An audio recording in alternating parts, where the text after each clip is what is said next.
Inka, over to you.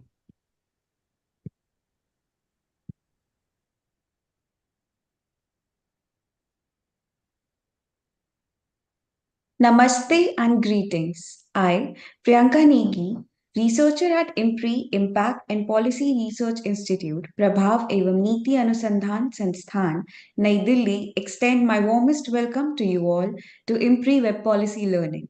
Together, we are gathered here for day one of the Public Policy Qualitative Participatory Action Research Fieldwork Fellowship, Cohort 2.0. IMPRI, with its unwavering commitment to dynamism and innovation, proudly presents the second cohort of our immersive program, the Public Policy Qualitative Participatory Action Research Fieldwork Fellowship, Cohort 2.0. Building on the resounding success of our first cohort, Law in Public Policy Action Research Fieldwork Program, we are thrilled to extend this opportunity to all of you, aspiring policymakers and researchers who are passionate about driving positive change through law and policy. This comprehensive 4-month program offers a unique blend of engaging lectures, interactive workshops, networking opportunities, and hands on fieldwork experiences led by esteemed experts.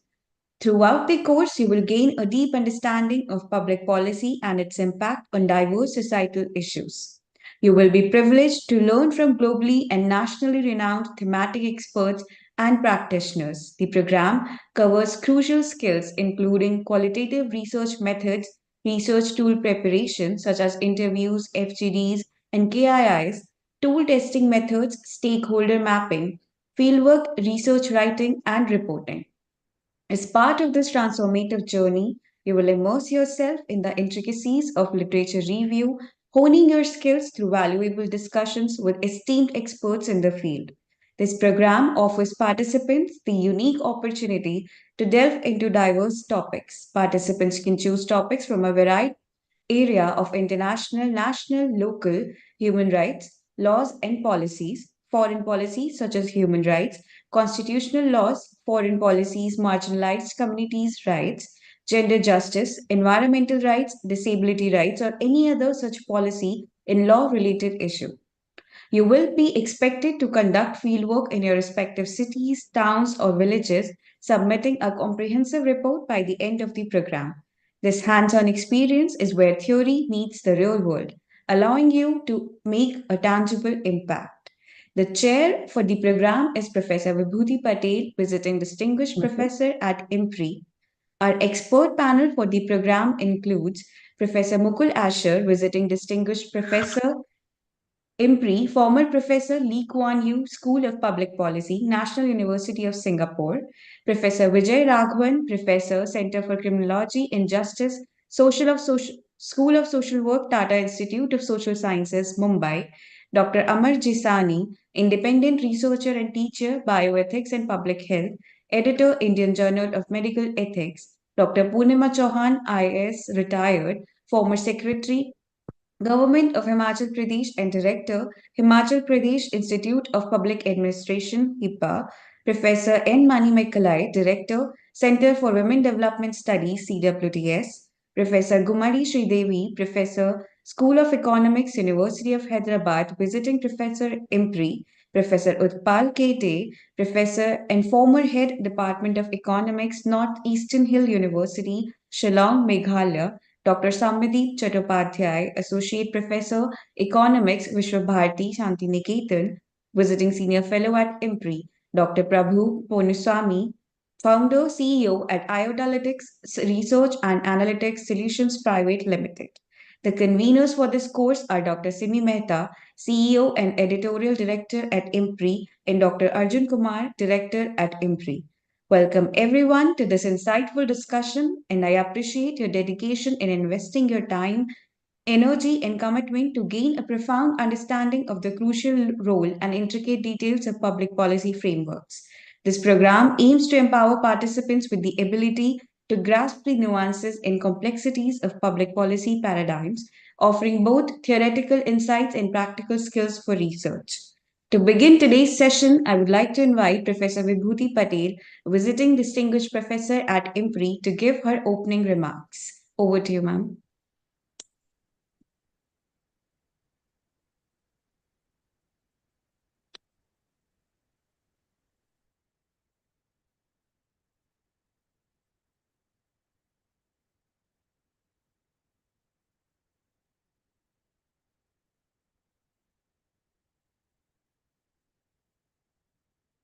Go ahead, ma'am. Thank you, Dr. Arjun Kumar, Dr. C.V. Mehta, Ms. Vithita, Mr. Satyam Tripathi, and IMPRI team for putting together this valuable course. Welcome, Professor Vijay Raghavan and esteemed participants to this Cohort 2 of the Law and Public Policy Qualitative Action Research Fieldwork Program. Now, how does qualitative participatory action research in the development sector contribute towards evidence-based policy? It's a concern with ensuring that experiences of the participants influence research at every level of the process. Participatory research focuses on how the concerned community may benefit from the research. A range of emancipatory research projects and centralize the values and knowledge system of stakeholders. They've emerged and begun to mature. Some of the glorious examples of such efforts crystallized in the content of Millennium Development Goals, whether it is the abolition of hunger or improvement of child mortality or reduction in maternal mortality, all those 8 Millennium Goals, Millennium Development Goals were based on participatory action researches conducted in Asia, Africa, Latin America. Similarly, the 17 Sustainable Development Goals, which are applicable to the global community, to which 189 countries have taken allegiance, they are also product of the participatory qualitative research.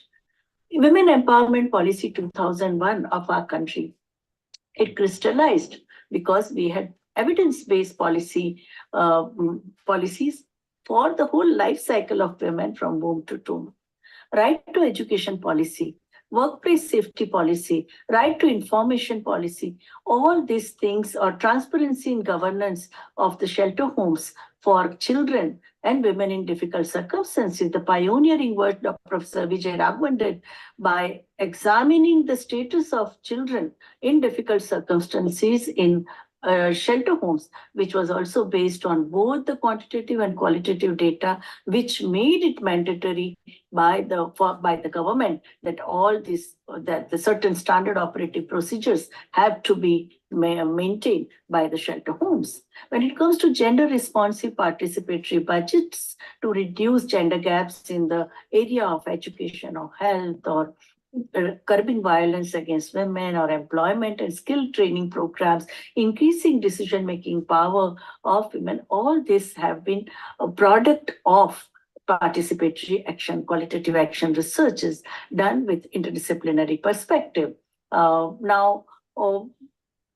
Methods which are used in the qualitative research, participatory qualitative research, have been case studies, focus group discussions, phenomenological narrative, or keen observation. In fact, you saw the random control trial done by Professor Abhijit Mukherjee and Abhijit Banerjee and Professor Duflo was also, it also had a qualitative dimension where the observation of the researcher about what is the quality of involvement of students in the classroom situation, and where the teacher is active, what kind of responses you get, and the whole new initiative which the government of India has taken in terms of promoting quality education. I think they are very important landmarks in the qualitative research.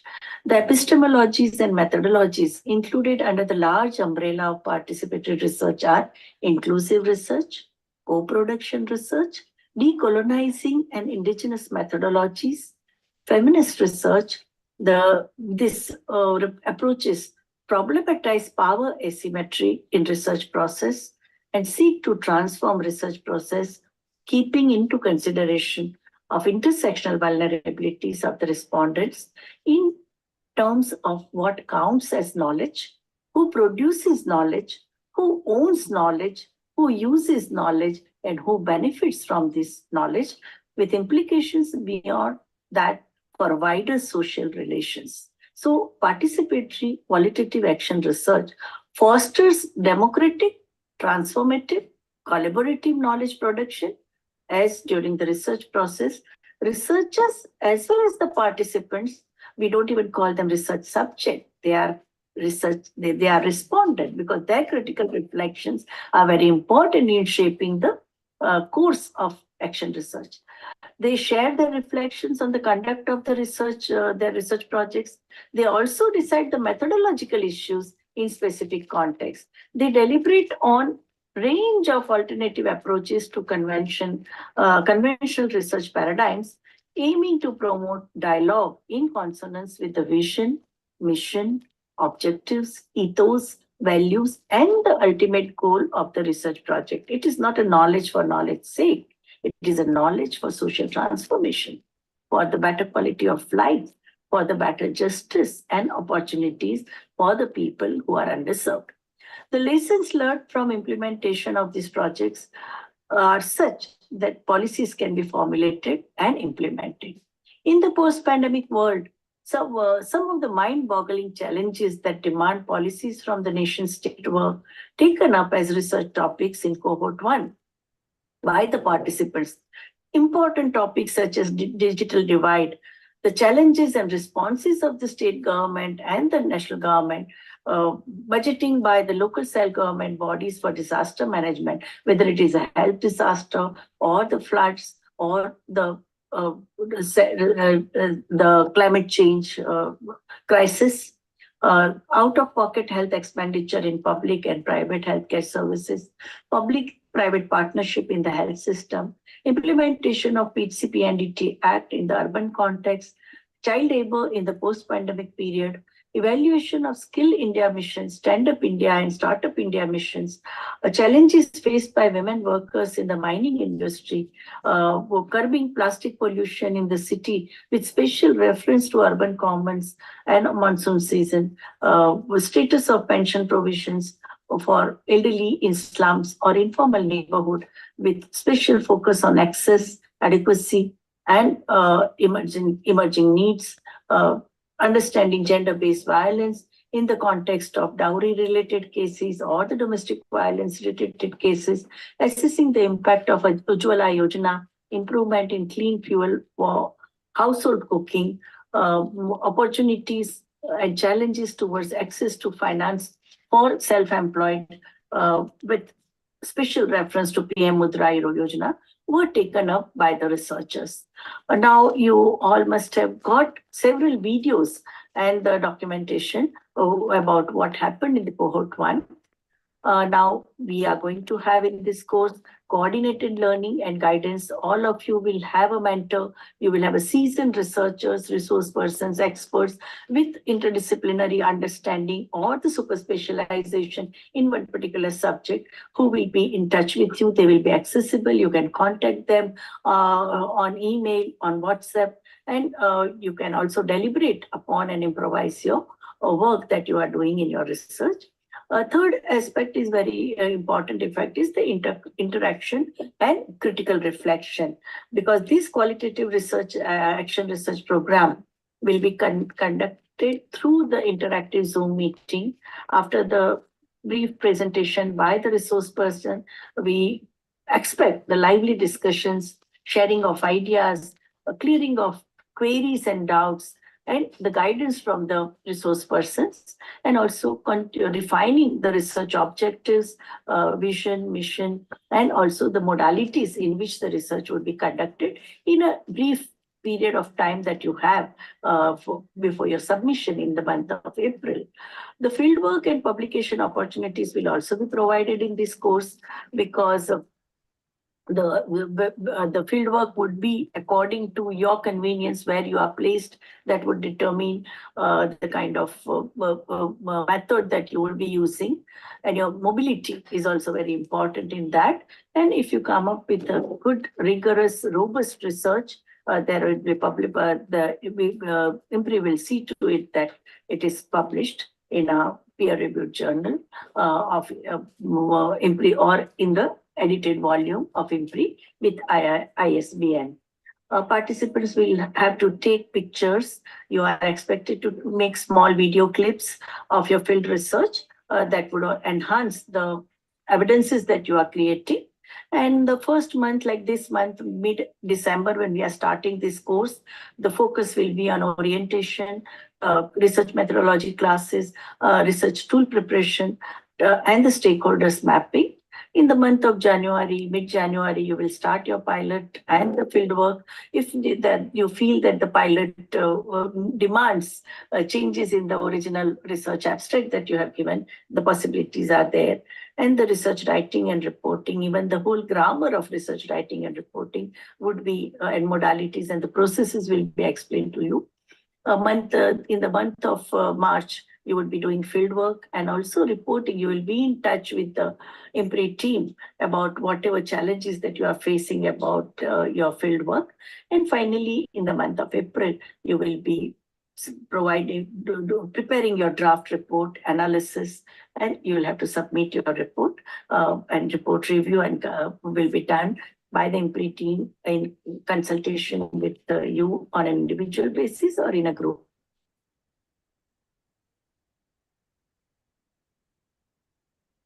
Deliberations with the resource persons in the sessions and the successful completion of research project by the end of course in April 2024. Thank you very much.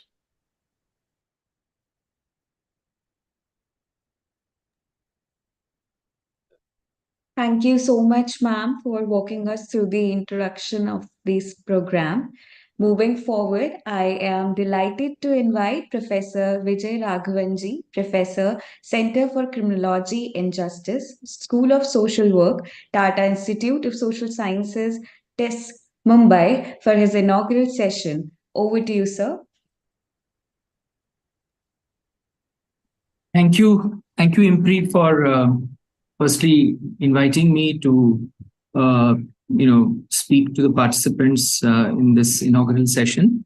I also thank Professor Vibhuti Patel, who is an old colleague of mine, and I've known her for many years, but not only as a colleague but also as a scholar. I'm sorry, can I just take a short 1-minute break? There's somebody at the door. These are the problems of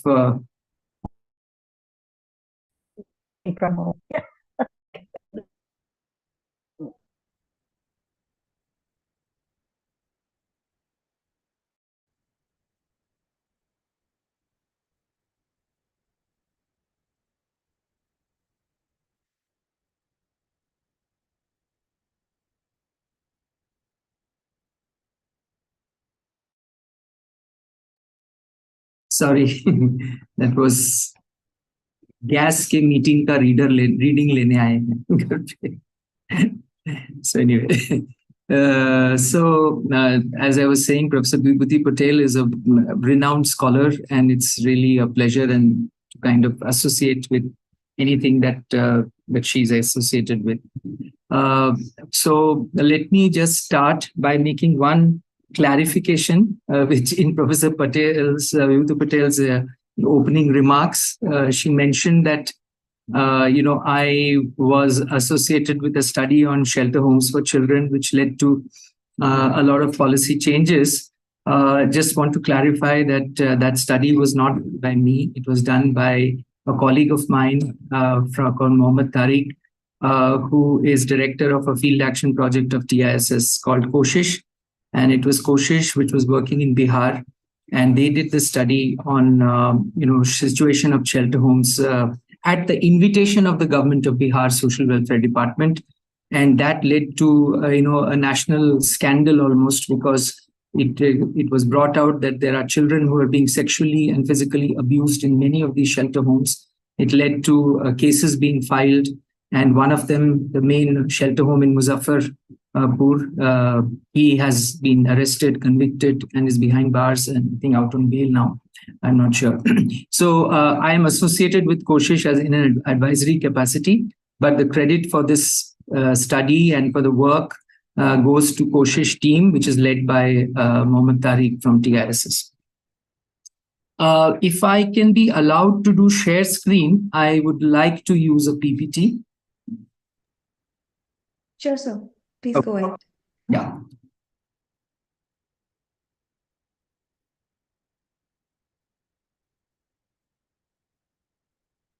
Okay, and it is 11:53 now. If I can be told how much time is there for me to speak, I can record accordingly pitch my talk. Sir, about half an Okay, fine. Okay. In case I exceed half an hour, please don't hesitate to kind of interrupt and tell me that my time is over, and I'll wind up within 2 minutes. I don't think I will go on till half an hour. I might end earlier than that, because it will be much better to have an interactive session with the participants. Would it be possible for them to ask questions in this forum? yes, sir. Okay. Fine. Will it be on a chat box, or will it be?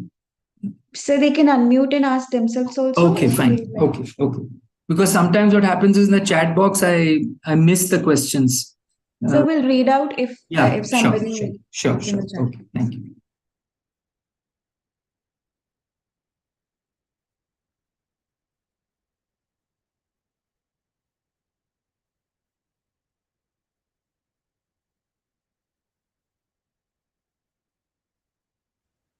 Okay, so I thought that I would break up this topic into two interrelated sections. So one is, what is meant by participatory action research or participatory methodologies of research? Very, very basic. And then go into what we can call as policy influenced research and how these two come together. And then I would spend more of my time in actually talking from live examples of such kind of researchers that I have been associated with through Prayas, which is a field action project of the TISS, Center for Criminology and Justice in the School of Social Work. I've been associated with this field action project since its inception in 1990. So that is about 33 and a half, nearly 34 years. So if you talk about participatory action research, some of the main points bullet points that one can talk about is there on this first slide, that any research that involves the participants to collaborate with the researcher to get an understanding about social issues or socio-political issues or socio-economic, socio-cultural issues, and is aimed towards taking some action which will lead to some kind of change, whether it is social change or policy change. This is what one can broadly define as participatory action research. It is an umbrella term for a range of approaches that are used, whereby you can engage stakeholders at every step of the research process. So, there are, many kind of approaches. For example, PRA is one, which is participatory rural appraisal.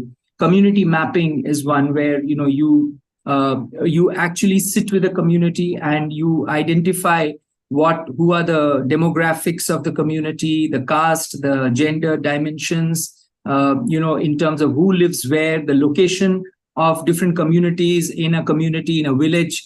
You look at what kind of resources are available, where is the tube well, where are the toilets. All these things can be identified very, very effectively if you engage in a community mapping exercise. You also can build very good village profiles if you engage it through this community mapping or these PRA exercises that one talks about.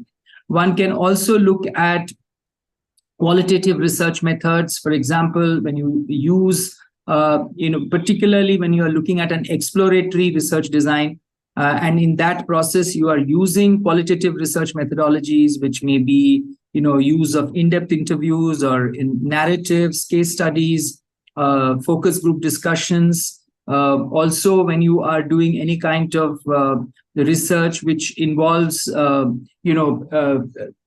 example, you can do research by having a meeting with the stakeholders. Sometimes we have used methods like doing a workshop with stakeholders and documenting that process, because a lot of data that comes out through these kind of interactive sessions may not sometimes emerge if you do one-to-one discussions.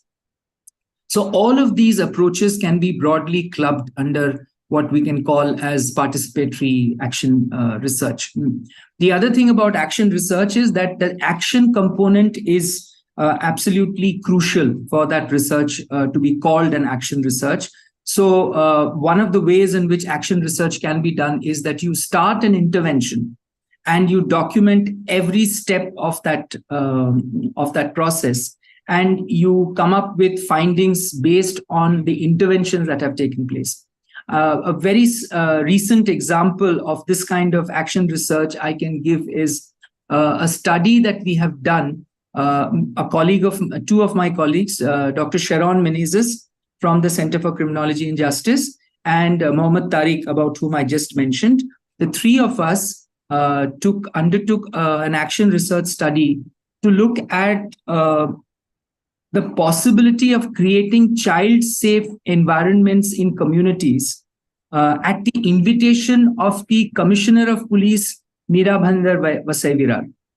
So actually how it happened was that the Commissioner of Police at that time, he has now been transferred, Dr. Sadanand Date, who was the Commissioner of Meera Bhander Vasai Police Commissionerate, in 2021 approached the Director of TISS saying that after he took charge as the Commissioner of Police, there are a few police stations where cases of elopement, running away of boys and girls, missing children, and sexual abuse of children are quite high compared to the other police stations. And number of cases are coming of these types, where a young boy has, eloped with a minor girl, or a girl has been lured by an older man to leave the house and go away somewhere, or cases where there have been, some people who have been, even trafficking of girls, etc. And as a police commissioner, he said that I'm taking whatever action that I have to take under the law, but I want to understand why this is happening and what can be done to prevent these kind of situations. So our director asked us to undertake a study, and we got a grant from the Research Council of TISS to conduct this study. And what we did through this study was we appointed 2 social workers, female social workers, to get attached to the commissionerate office. And we located the police stations. There were 3 police stations that we decided to make it our base. And in these 3 police stations, these 2 social workers started visiting on a very regular basis, interacting with the police, and also trying to understand the kind of complaints that come to the police station relating to cases of women and children. Also started having meetings with the community leaders, and particularly from those communities where such cases were coming up, local groups, CBOs. And another thing that they did was organized a series of awareness sessions and programs with different groups. So one of the major groups with whom they did these sessions on a continuous basis was school children, especially in the secondary school, in all the municipal schools, and in also the Zilla Parishad and the private schools in that area. And all these sessions were taken in collaboration with the police. The one understanding that we had from the beginning was that this has to be a project of the police. So it should not be seen as, TISS is doing something, but it should be seen as the police is doing something in collaboration with TISS.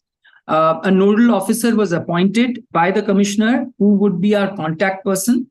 And all the police stations were informed about it. There was a meeting held with the senior PIs of senior police inspectors of all the police stations where we were planning to start the intervention. And they were oriented about what the kind of work that we are going to start. This project was, run for 1 year.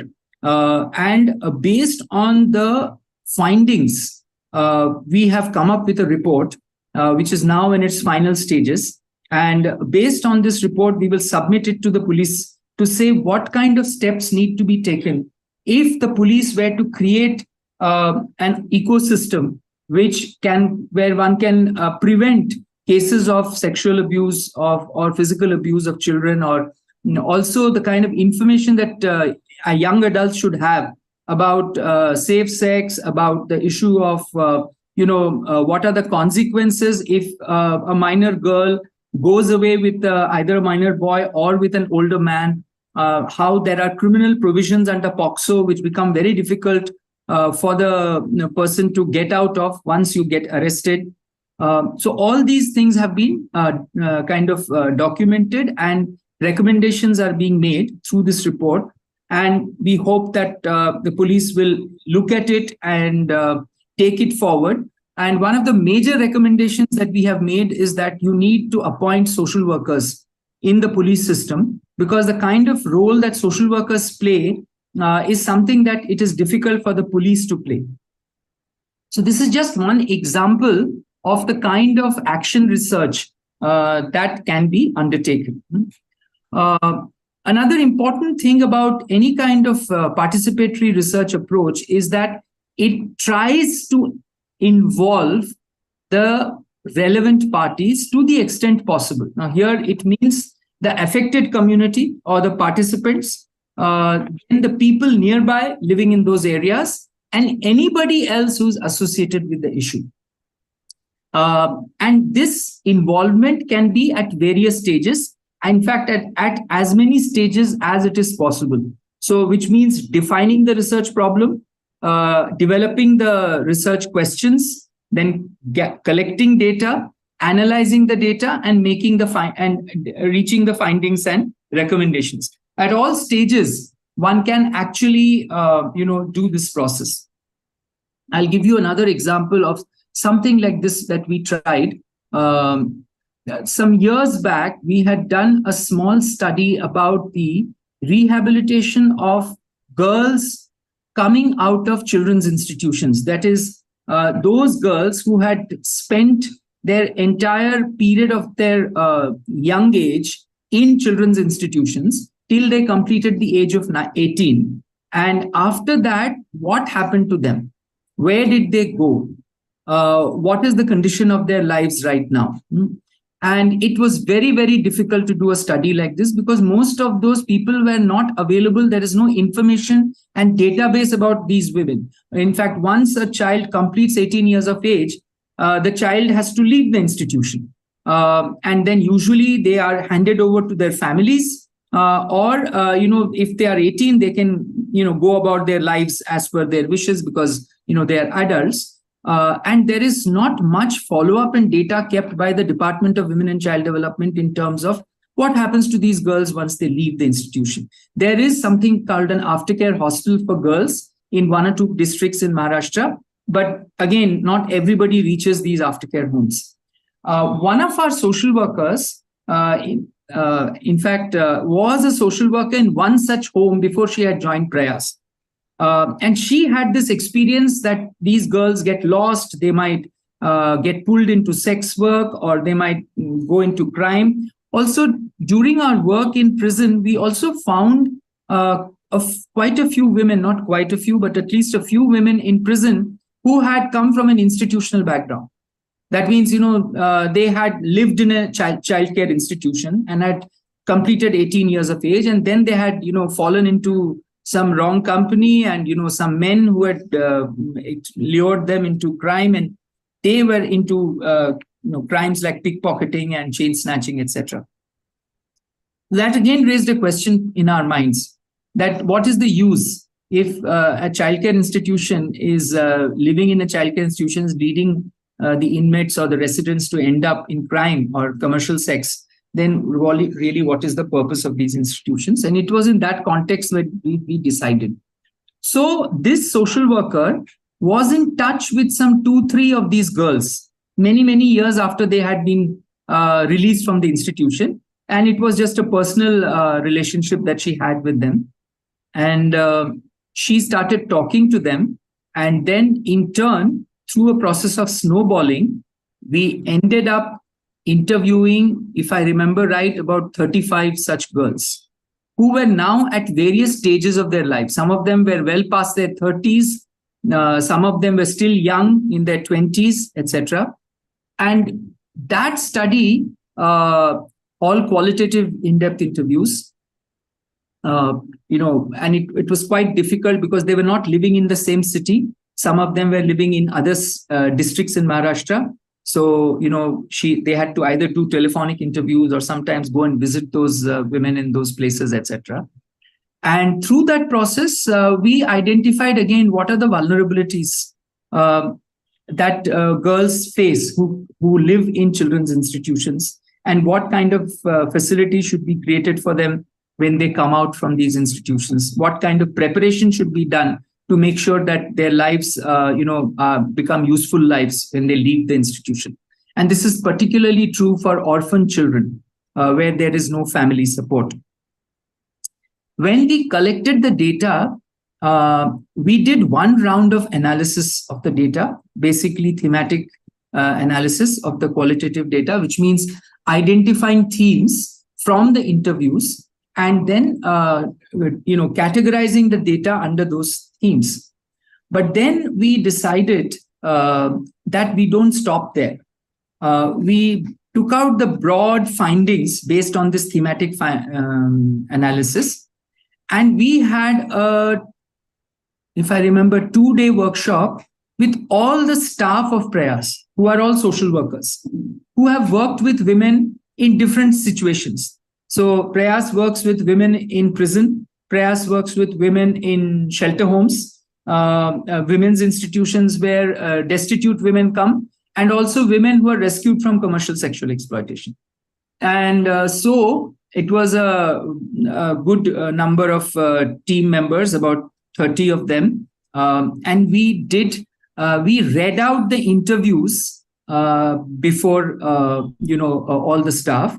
And the staff then identified issues from those reading of those interviews and identified themes and sub-themes. And then we matched the themes and sub-themes that had come from this workshop with the thematic analysis that we had done. And then we created the final list of themes and sub-themes for this study. So this is another example where you involve stakeholders. Now here in this case, the stakeholders were the social workers. If it was possible, it would have been ideal to go back to those same girls and women whom they had been interviewed, and the findings could have been shared with them. But unfortunately, that was not possible in the given circumstances. So to what extent you can involve the participants of your study is something that will differ from case to case. But I am just talking about the approach. The approach has to be to see how much we can involve the people who are part of the problem. And this is particularly relevant in areas where I would say the knowledge that is available about those issues is scanty or not enough. Because if you're going to use this approach for all kinds of studies, it may not be so useful. We are particularly talking about issues where there is not enough research done, there is not enough knowledge available, especially in the indigenous Indian context. Because many of these issues that we talk about, the literature is largely Western, and there is not enough indigenous literature that is available in the Indian context. So in those kind of situations, it is good to involve the stakeholders.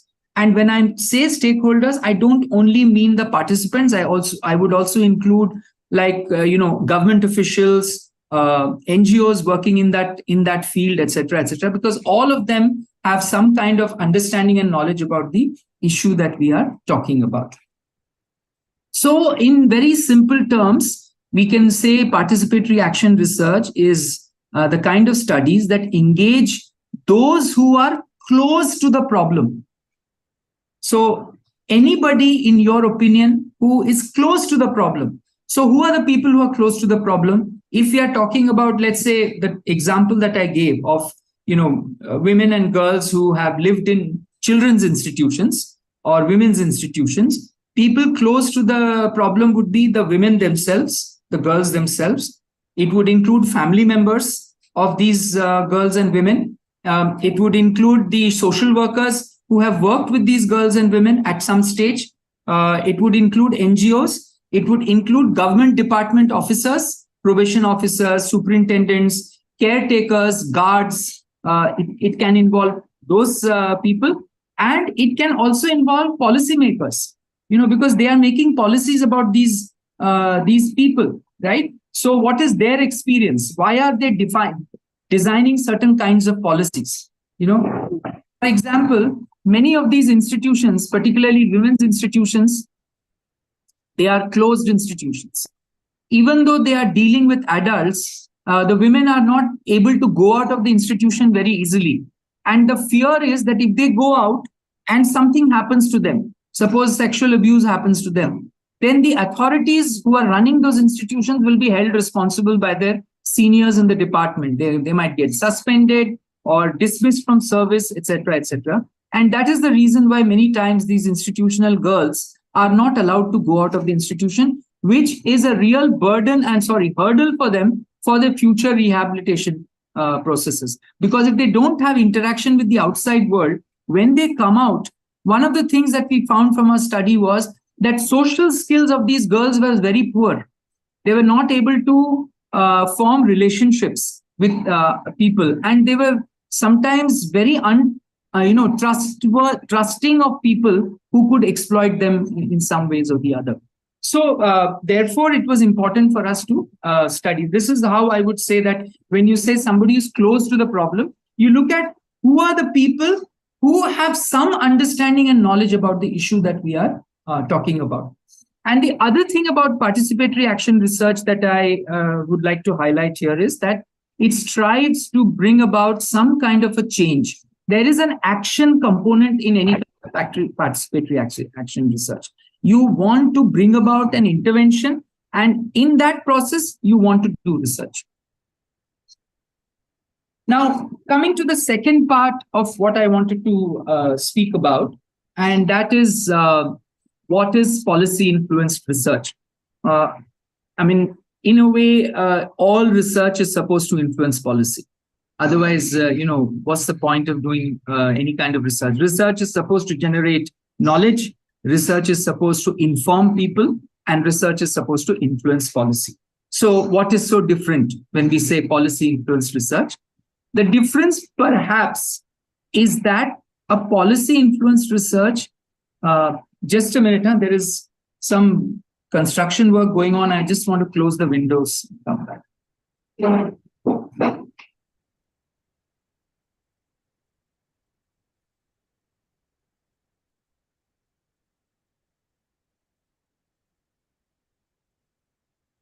Thank you. So I would say the difference of policy influence research is it is aimed at changing policy. That's the main focus of a policy influenced research. So when you're conducting a research or you're analyzing something which has to do with a social problem, but you want to provide inputs to policymakers. So this example of this action research that I told you about, this Meera Bhainder Vasai Virar Police, is an example of policy influenced research, because it was the commissioner of police who approached TISS and said, please do something about this. Tell us what we should do, right? And therefore, it is aimed at policy. So when we started the whole exercise, what we had paramount in our mind was, how do we give some kind of roadmap to the police in terms of what kind of steps do they need to take to create communities which are safe for children. The other thing that I would like to say is that any kind of policy research has to be from ground to policy, which means that you need to have a very good understanding of the ground level issues. And that kind of understanding comes from people who have worked in that field for many, many years. A complete novice or a complete fresher in a field, my personal opinion is not a very good person to conduct policy research, because they don't have a basic understanding of the issues that are involved, right? So if you're going to talk about, doing a research on, say, rehabilitation of prisoners, it would be good if that research, policy research, is being undertaken by somebody who has some experience of working on the issue of rehabilitation of prisoners, and not somebody who has absolutely no understanding of the issue, because a lot of time will get lost or wasted in for that person to reach a point where, sometimes I find people talking about findings and recommendations which are so up in the air. It's so superficial that it really makes no difference to, either to knowledge or to policy. So this is a very important point I want to make from my own experience and from our own experience, that we have always taken up research around those issues on which we have worked for a significant number of years, and then found that there is a need now to do some research around this, because our intervention alone is not helping in bringing out some kind of a policy level change. The second point that needs to be looked at when we are looking at policy influence research is, how do we involve the participants and the stakeholders? Because everybody talks about participation today. It's become the buzzword, participatory approaches and participatory methodologies. Now, how does one do it? Now, the very typical way of doing any kind of participatory research or participatory approaches and methodologies is already there in what we call as qualitative research methodologies. So when you do in-depth interviews, or when you do narratives, or when you do focus group discussions, et cetera, they are all examples of participatory research, according to me, because you are involving the participants of the study. You are building a rapport with them. You are trying to understand things from their point of view, from their perspective, and you are trying to make sure that you are not imposing your ideas on them. You are getting into their minds and into their selves. So all of this involves some kind of participatory methods, but it may not be sometimes possible to carry out these kind of approaches in all kinds of situations. So some of the other ways by which you can do participatory approaches in terms of involving the participants and the stakeholders is through workshops and meetings. We have found this to be a very useful way of collecting data, whereby, recently, I'll give you an example. We had conducted a one-day workshop for superintendents of women's shelter homes at TISS through Prayas. Now, why did we decide to do this? We have been working in the field of women's shelter homes for donkey's years, and we pretty much know what the issues and problems are, in terms of what are the gaps in rehabilitation and what should be done. But if we have to make it data-based, and because without data, government doesn't listen. If you just go and talk to a government officer, a senior officer, and say, this is my experience on this issue, he might appreciate you, but it may not lead to any policy change. He will say, do you have a report? Do you have some data on this?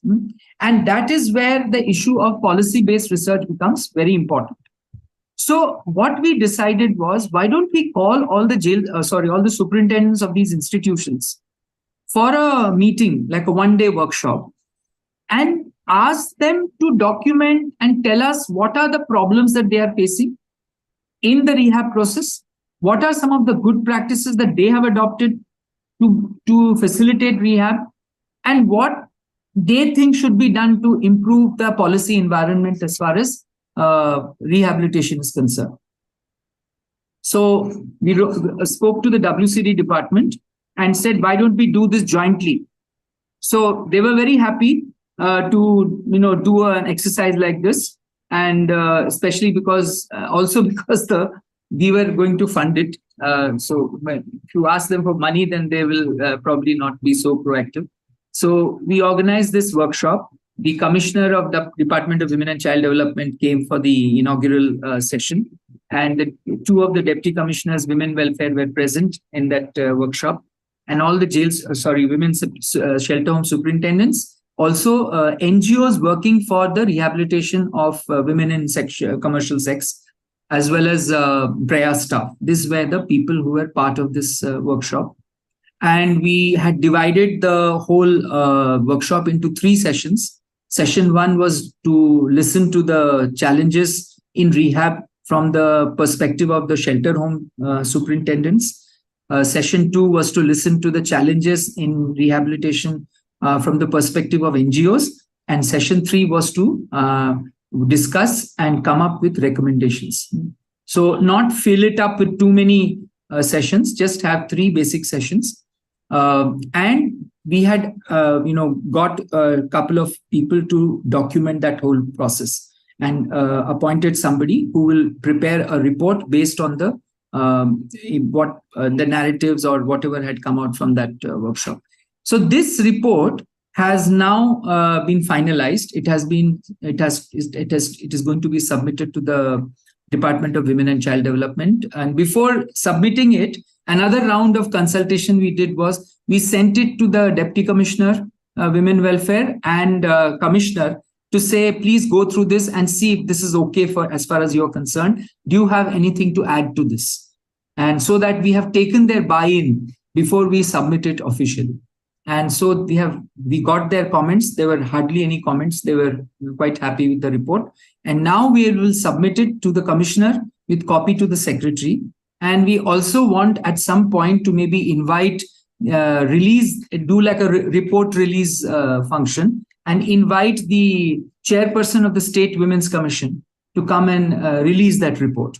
And at the same time, in the meanwhile, we have developed a short film on the issue of challenges of rehabilitation of women from both from prison as well as from shelter homes. And we plan to release that film on that day when we do this report release function. And maybe, if possible, call some people from the media who are, friendly to our issues and causes. And that will create some kind of a buzz. And that in turn will help in, taking this report forward. So if you can see the way I am sharing the experiences with you, the whole purpose of this exercise is to come about with some kind of changes in the policy level. And so you have to do all the things that you need to do. It is not only about doing a very kind of serious effort at research, coming up with some very, very well thought out ideas and findings and recommendations, documenting it in a way that makes it palatable for policymakers in simple language, not using all kinds of academic jargon, which we might use that same data tomorrow to write an academic paper on it, in which case we will do a theoretical framework and things of that sort. But for a report like this, we will keep it simple, we will keep it clear and succinct, and then we will use whatever methods are available at our disposal to kind of make sure that there is some change in the policy. Therefore, one of the important things in this policy influence research is the dissemination process. Just your job doesn't end when you have completed the research and submitted the report to somebody. Your job, in fact, starts there. Because after you have completed the study, you have to take it to everybody concerned. You have to try and take it to the public, first of all, because that will create some kind of public opinion about the issue. You have to take it to senior levels of the bureaucracy and some independent bodies like commissions, etc. And I think you need to take it to the media.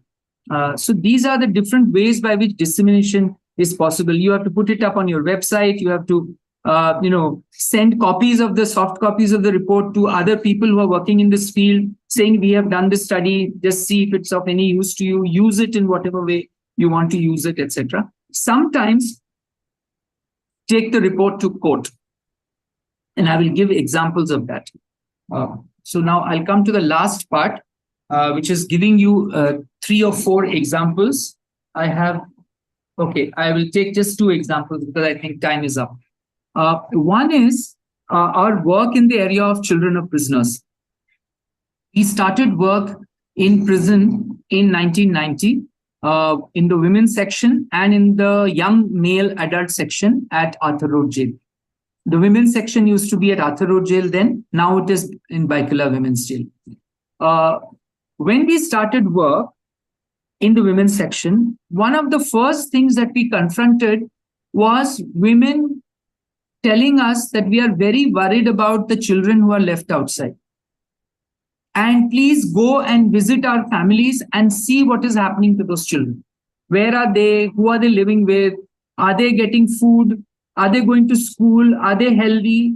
All these kind of questions. This indicated 2 things. One is families were not coming to visit them, so they didn't have any idea about what is happening with their children.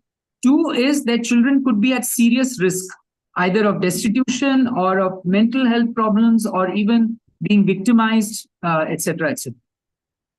So we started making home visits. Our social workers would make home visits. And within a year or 2, we realized that there is a need to create a separate unit only to focus on children of prisoners within Prayas. So we set up a children of prisoners unit within Prayas, and focus was on children of women prisoners. Because our understanding and to some extent our finding was that children of women prisoners are more vulnerable than children of male prisoners. And that is because of the typical stereotypical society in which we live. If a man gets arrested, his wife is usually there to look after the children. But if a woman gets arrested, it's usually a case where the man has either abandoned her or the man is a dysfunctional person, is an alcoholic, himself an antisocial person, and things of that sort. In many cases, women are arrested for the murder of their husbands because of long years of torture. And in that case, the in-laws side of the family usually come and take over the children, take custody of the children, and they completely deny any kind of access to the mother, to the children, because they think that the mother is the killer of their son. And they also poison the minds of the child against the mother. So we felt that there is a need to start a unit for children of prisoners. When we started a unit, within a year or 2, we could make out that services that we were providing was very, very important and was making a huge difference to the lives of these children. So it meant keeping regular contact with those children. It meant making home visits. It meant making phone calls. It meant helping those children to come and meet their mothers once in a while for mulaqat. We've gone through, gut-wrenching cases of a mother meeting her child after 10 years, and absolutely hysterical scenes happening inside the prison because of, the whole emotional kind of situation. And we also started providing educational support to these children so that they don't drop out of school, and regular counseling. Then we felt that just doing this work is not enough, because we are just based in one city and the problem is much larger. Also, this is a completely invisible group. In fact, when we talk about children in difficult circumstances, which is one of the categories of the National Child Policy, children of prisoners is usually not mentioned as a category of children in difficult circumstances because it's an invisible group. Firstly, their numbers are not very high because there's no head count that has been done. And 2 is that they are not visible to the general public. Street children are visible, children in institutions are visible, but this group of children are not visible. So we decided to do a study, and Prayas undertook a study which was located in 2 cities, Mumbai and Delhi.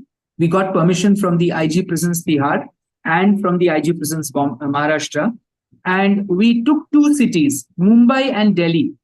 And it was a qualitative study that was done, whereby mothers inside were interviewed, children outside were interviewed, and their family members were interviewed. And officials were interviewed, jail staff, police, judges, all the other stakeholders, lawyers, etc.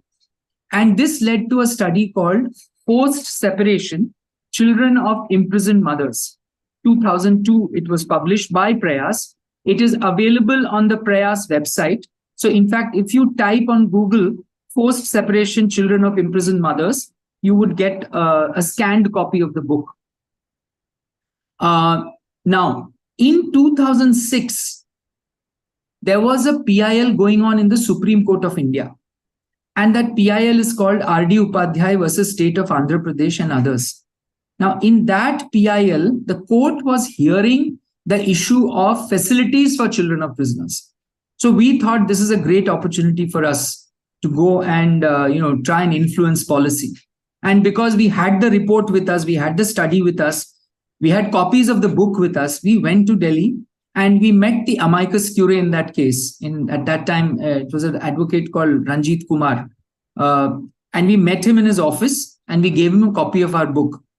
and we told him that we would like you to include the findings. Our book had a last chapter called Whose Responsibility?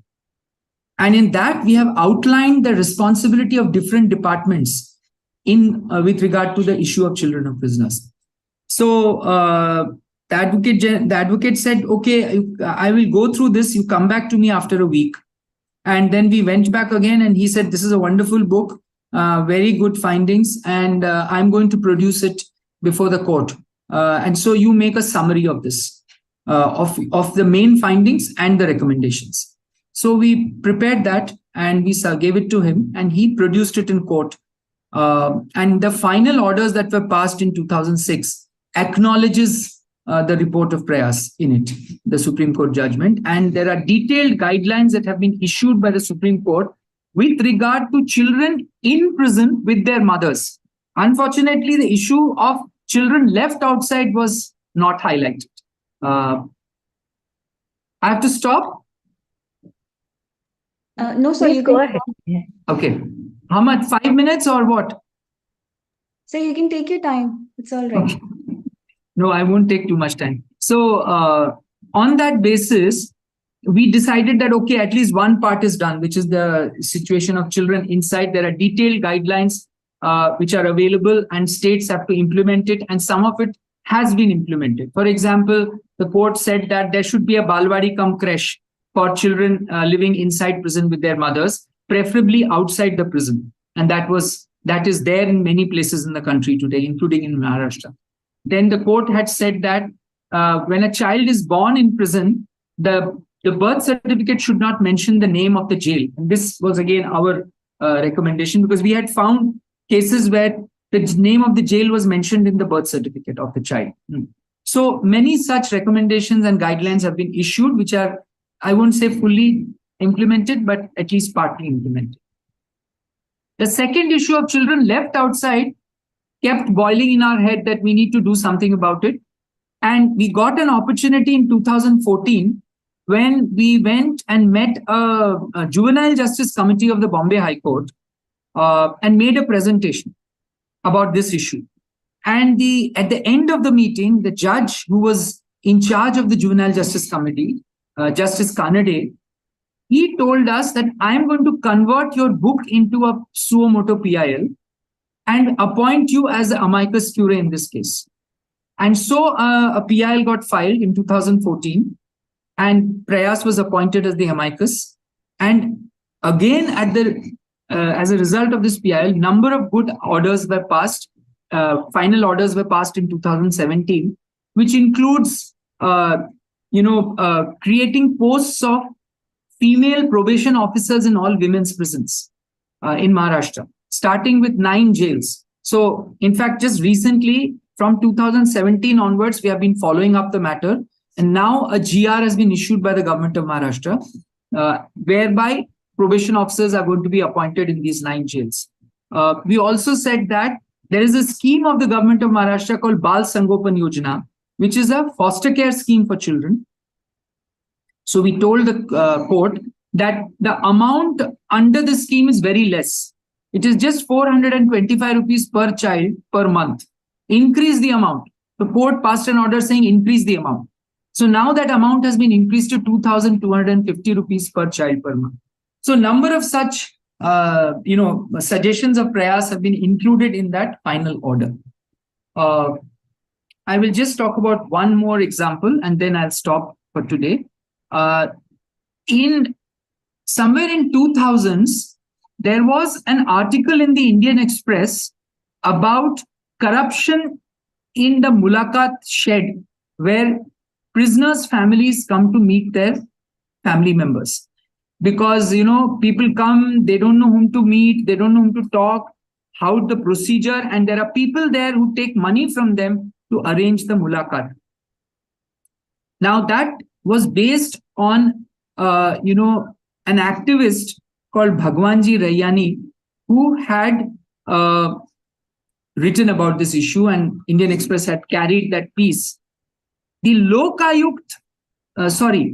based on that article, Bhagwanji Rayyani wrote to the Lokayukt of Maharashtra, saying, see, this is example of corruption. and as Lokayukt, you should do something about it.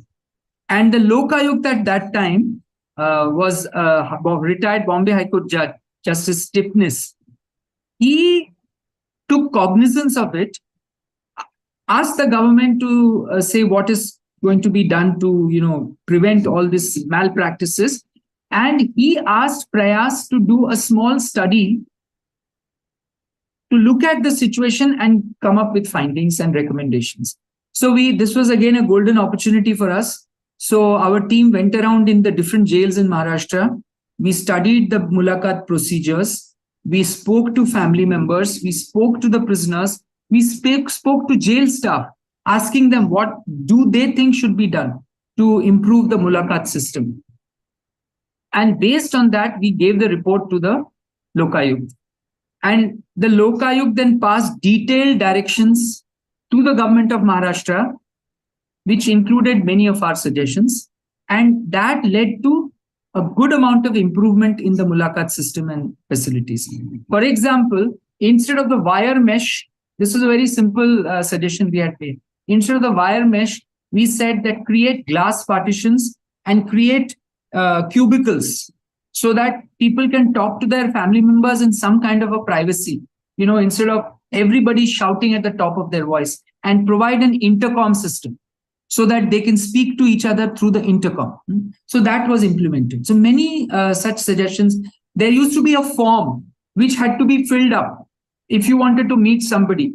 And that was a cause for corruption, because there was somebody standing there who would say, isko bharne ka 5 rupiya lenge, in those days. So that again was stopped, and they said they will just write it on a register. So no need for a form and things of that sort.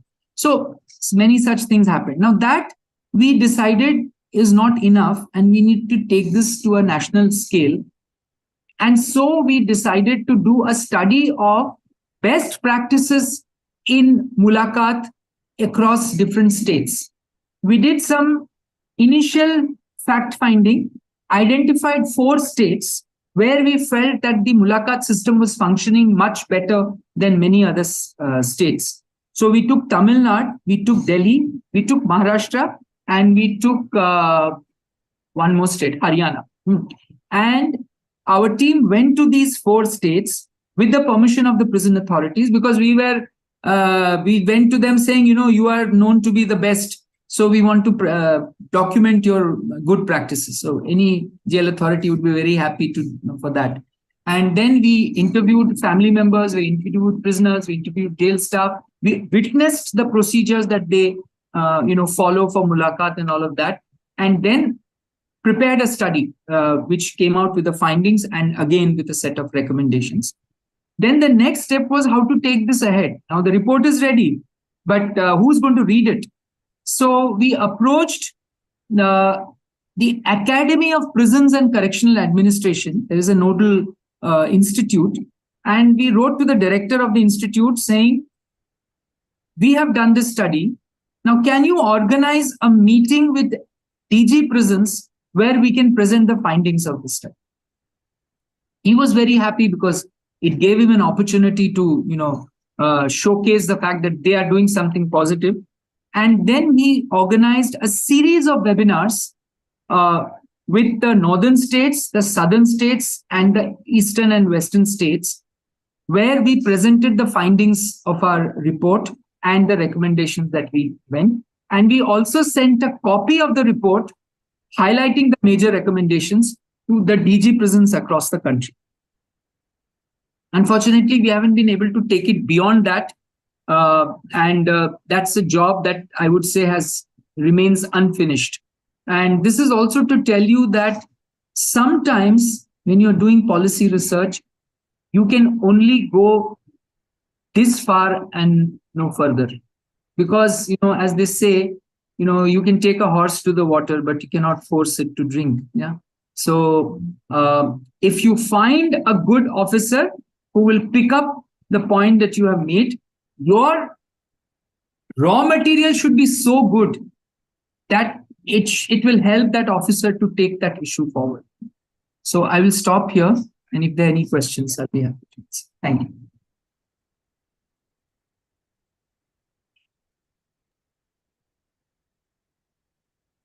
Thank you so much, sir, for sharing such an insightful session with us.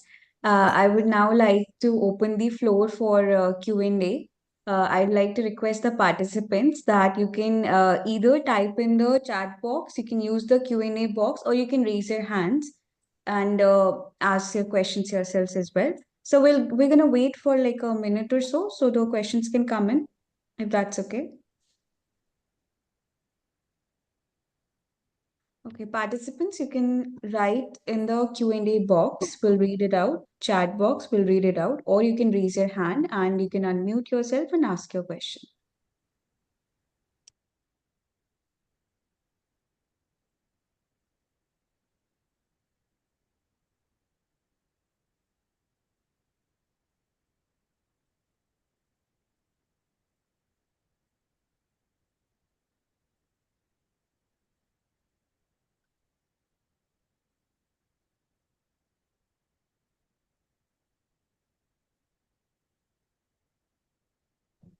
Hello, am I audible?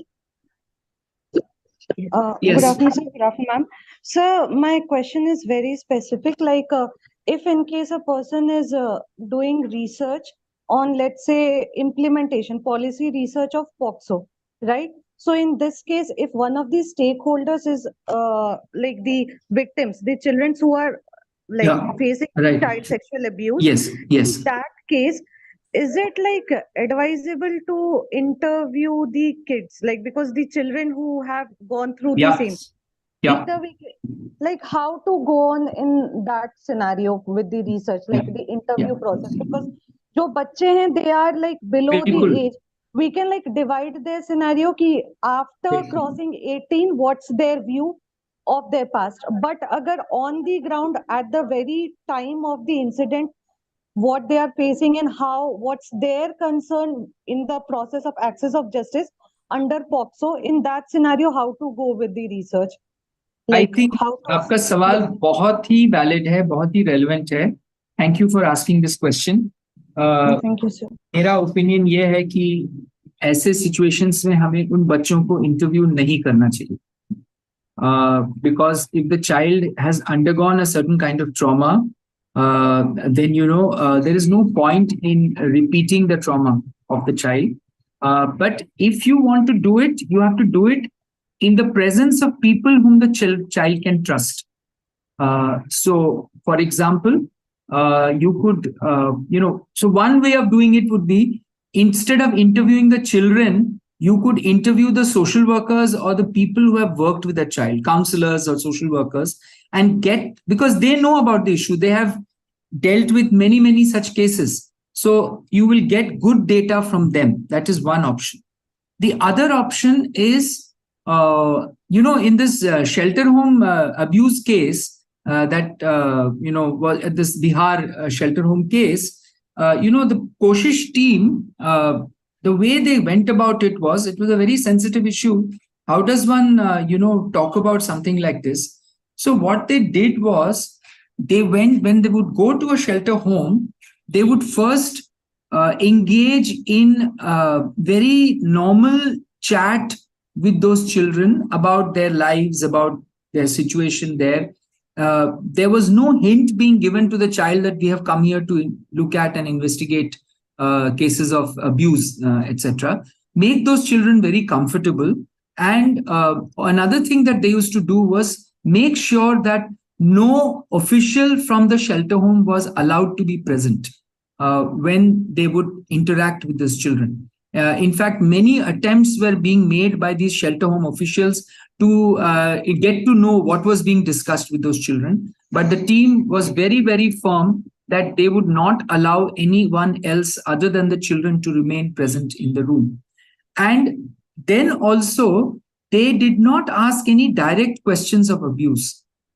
They created an environment where they talked about their life in the shelter home.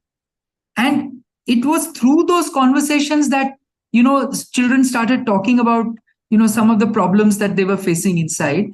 And then if they identified a child who they thought was perhaps being abused in some way or the other, then they would take that child separately and talk to that child.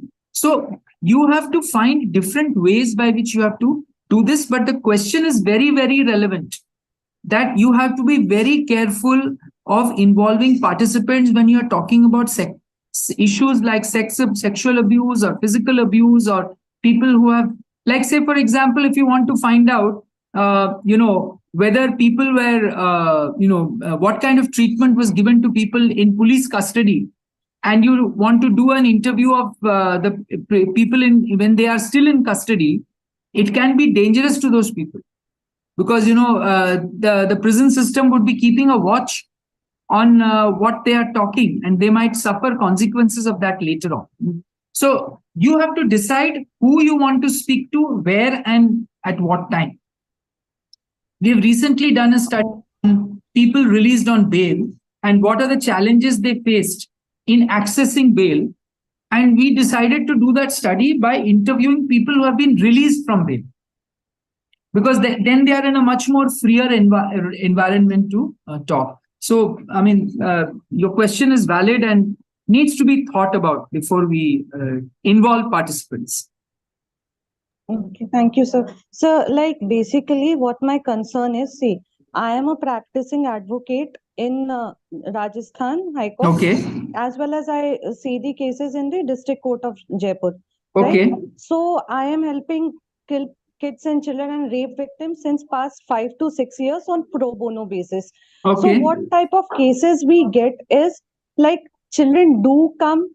There are cases of POXO thereafter. Like obviously we know कि घर वालों के ऊपर they put pressure and all, and after that बच्चे change कर देते हैं statement.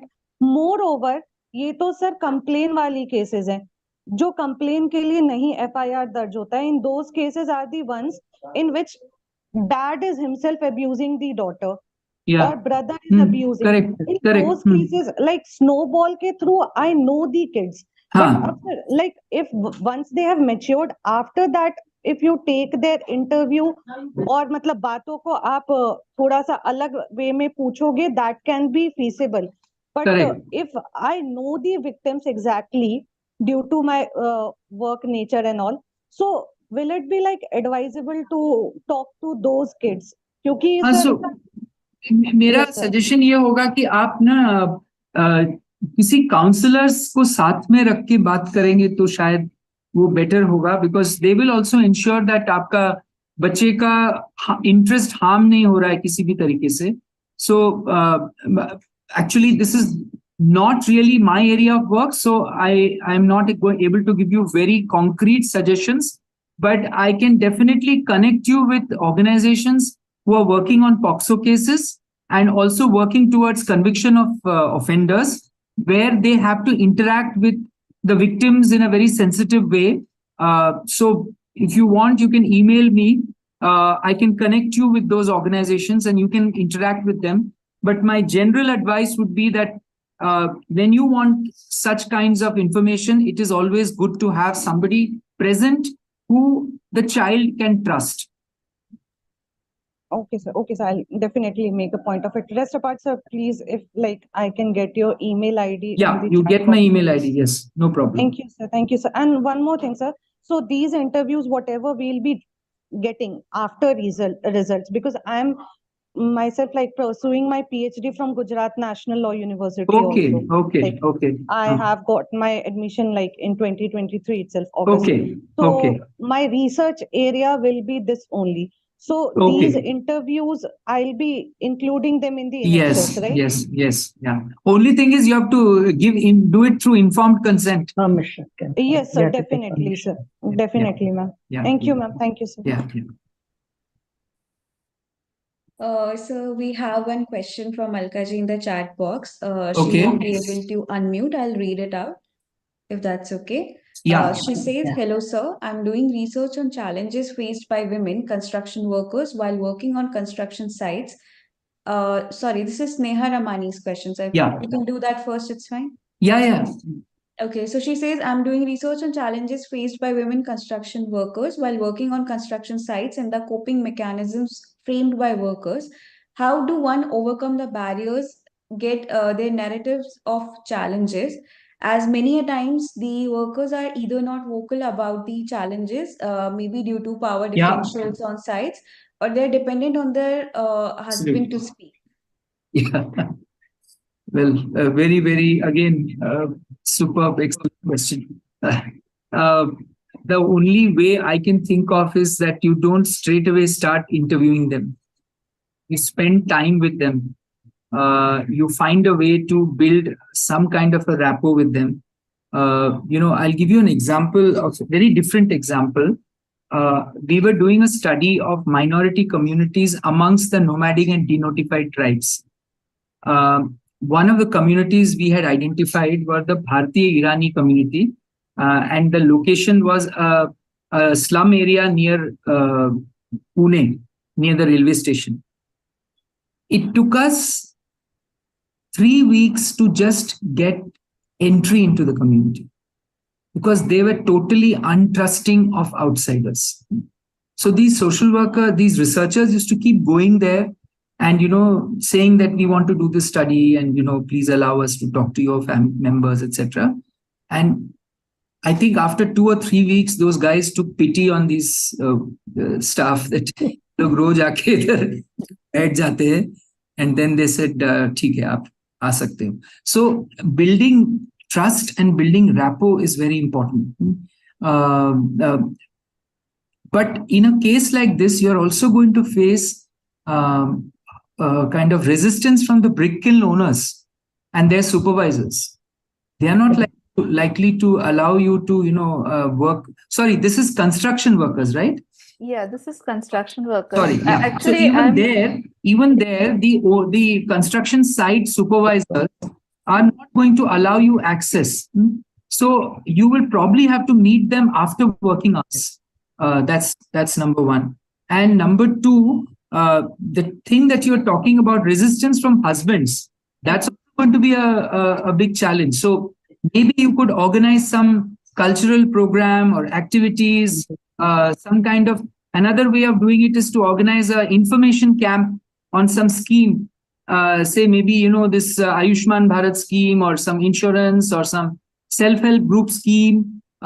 So this is how you will build rapport with them. They start trusting you, then they will find ways to connect with you, and you will be able to find a way to connect with them. I'd like Vibhuti to add something because, I'm sure.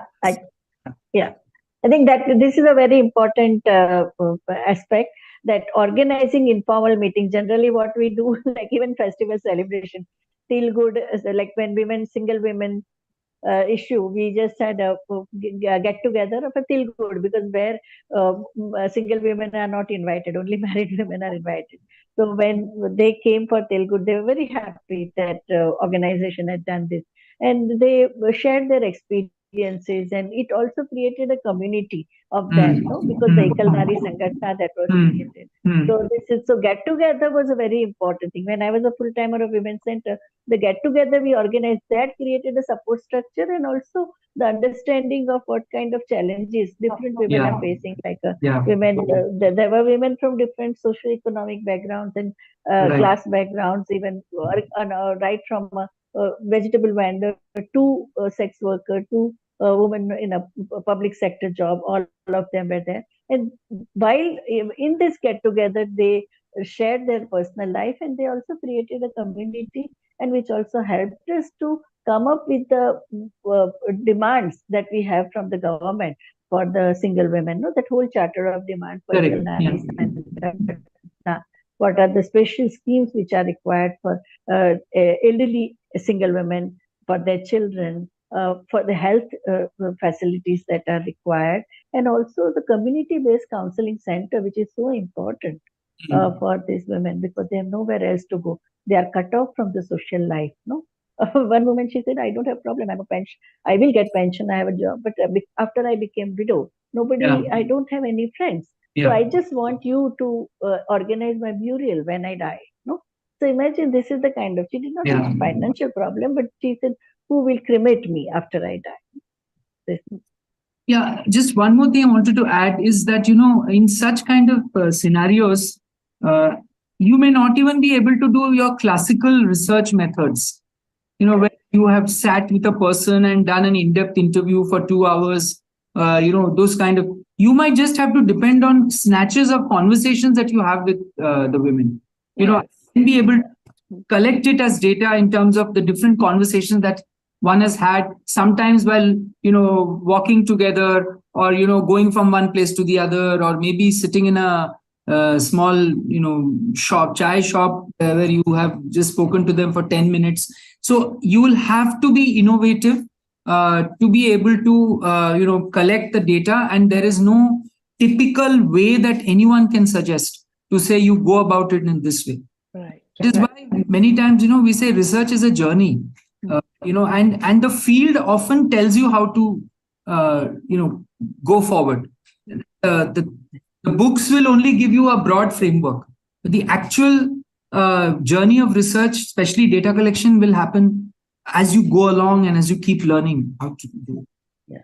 Yeah, true. Like when we were doing qualitative research, it was a multi-centric project of UGC of girl child, where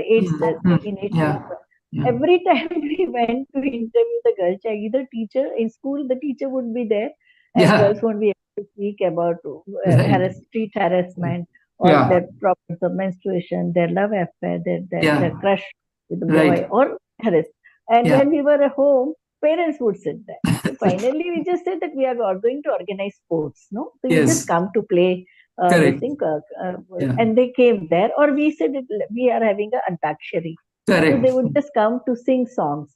So at that time, nobody is scared, either teacher or parents. They are not worried that, okay, they are just singing, no? And then we had a discussion. So Right. Thank you, sir. Thank you, ma'am, for your narratives. Thank you. Thank you so much, sir. Thank you, ma'am. We can take Alka ji's question. Alka ji says that, sir, the session was truly knowledgeable. Thank you. My question is, how do we sensitize the mothers who are aware of the sexual abuse of the child happening within the home by the so-called close relatives, but keep mum as they do not have a voice in the family? Yeah.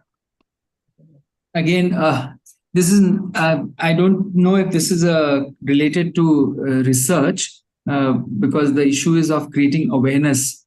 So creating awareness, there are different ways of doing it.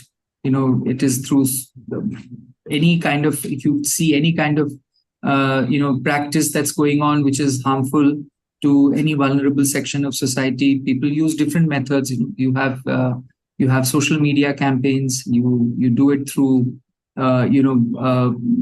meetings between the stakeholders that you're talking about.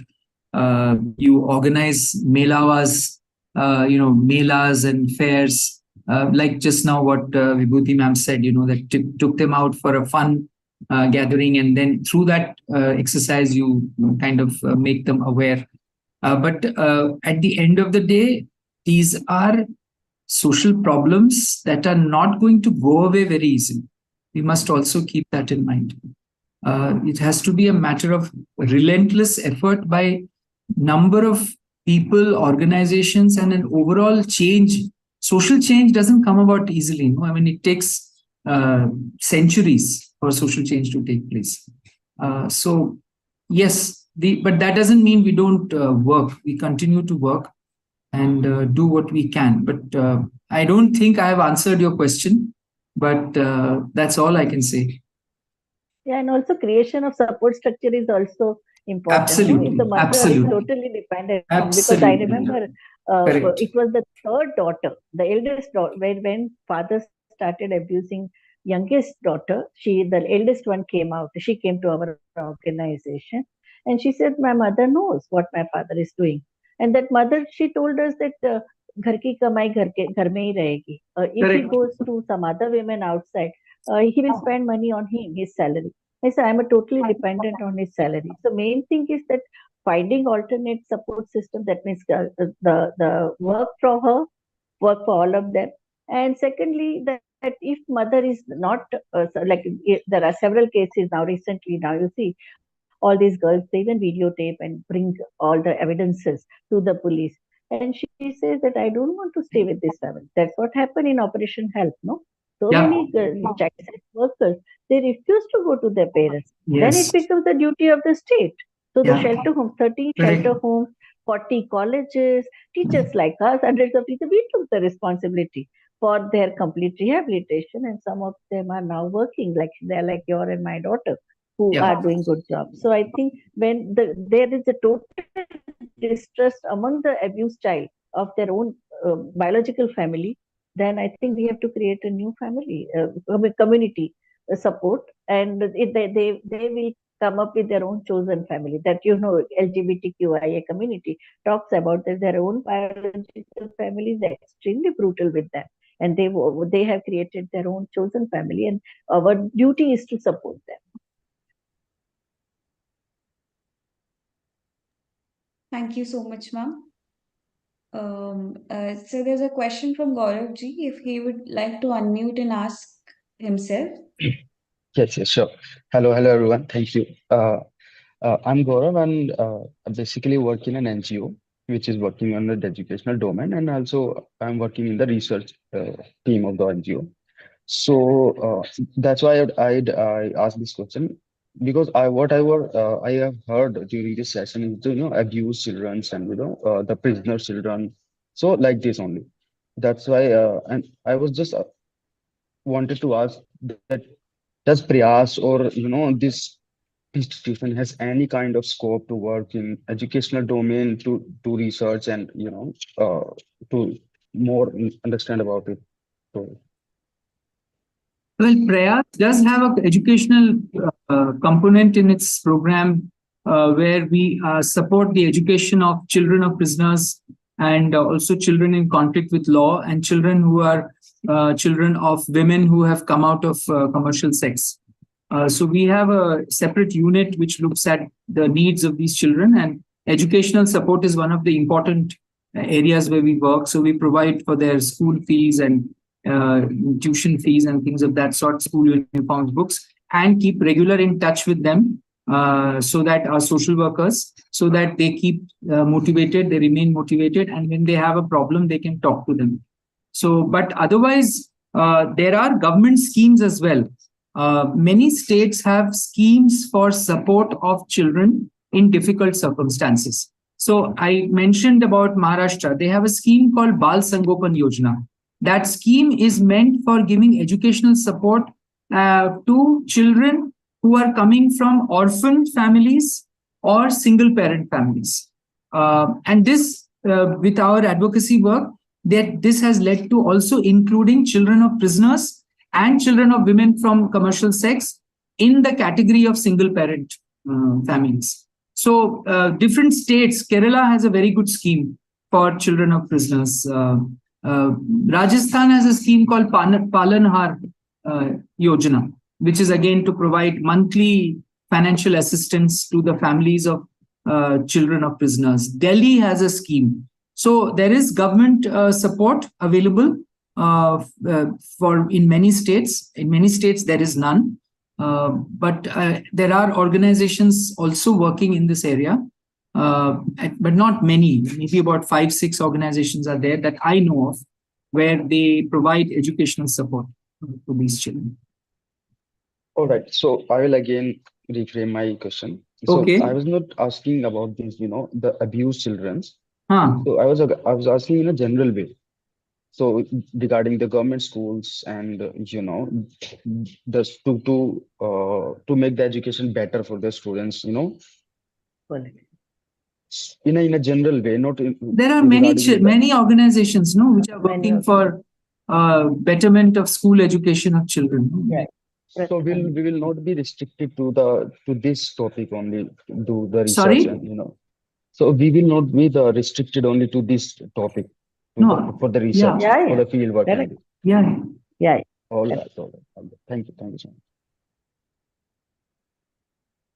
Thank you so much, sir. We do not have any more open questions and no more raised hands. So I think we're done with the Q&A. I would like to thank you very much for taking the time. I'm so sorry to interrupt in between. I'm so sorry. Like I had question, I had raised hand, probably like there was some confusion. Sure, ma'am. You can go ahead, ma'am. Yeah. So there are 2 questions, sir. And please introduce yourself. Ma'am, I'm Meha Bhushan from Gujarat National Law University. I'm a PhD scholar there. as well as I'm a practicing advocate in Rajasthan High Court and District Court. So, ma'am, my question is like we have got through how to interview the children and all. My concern is basically if we have to conduct a research on transgenders.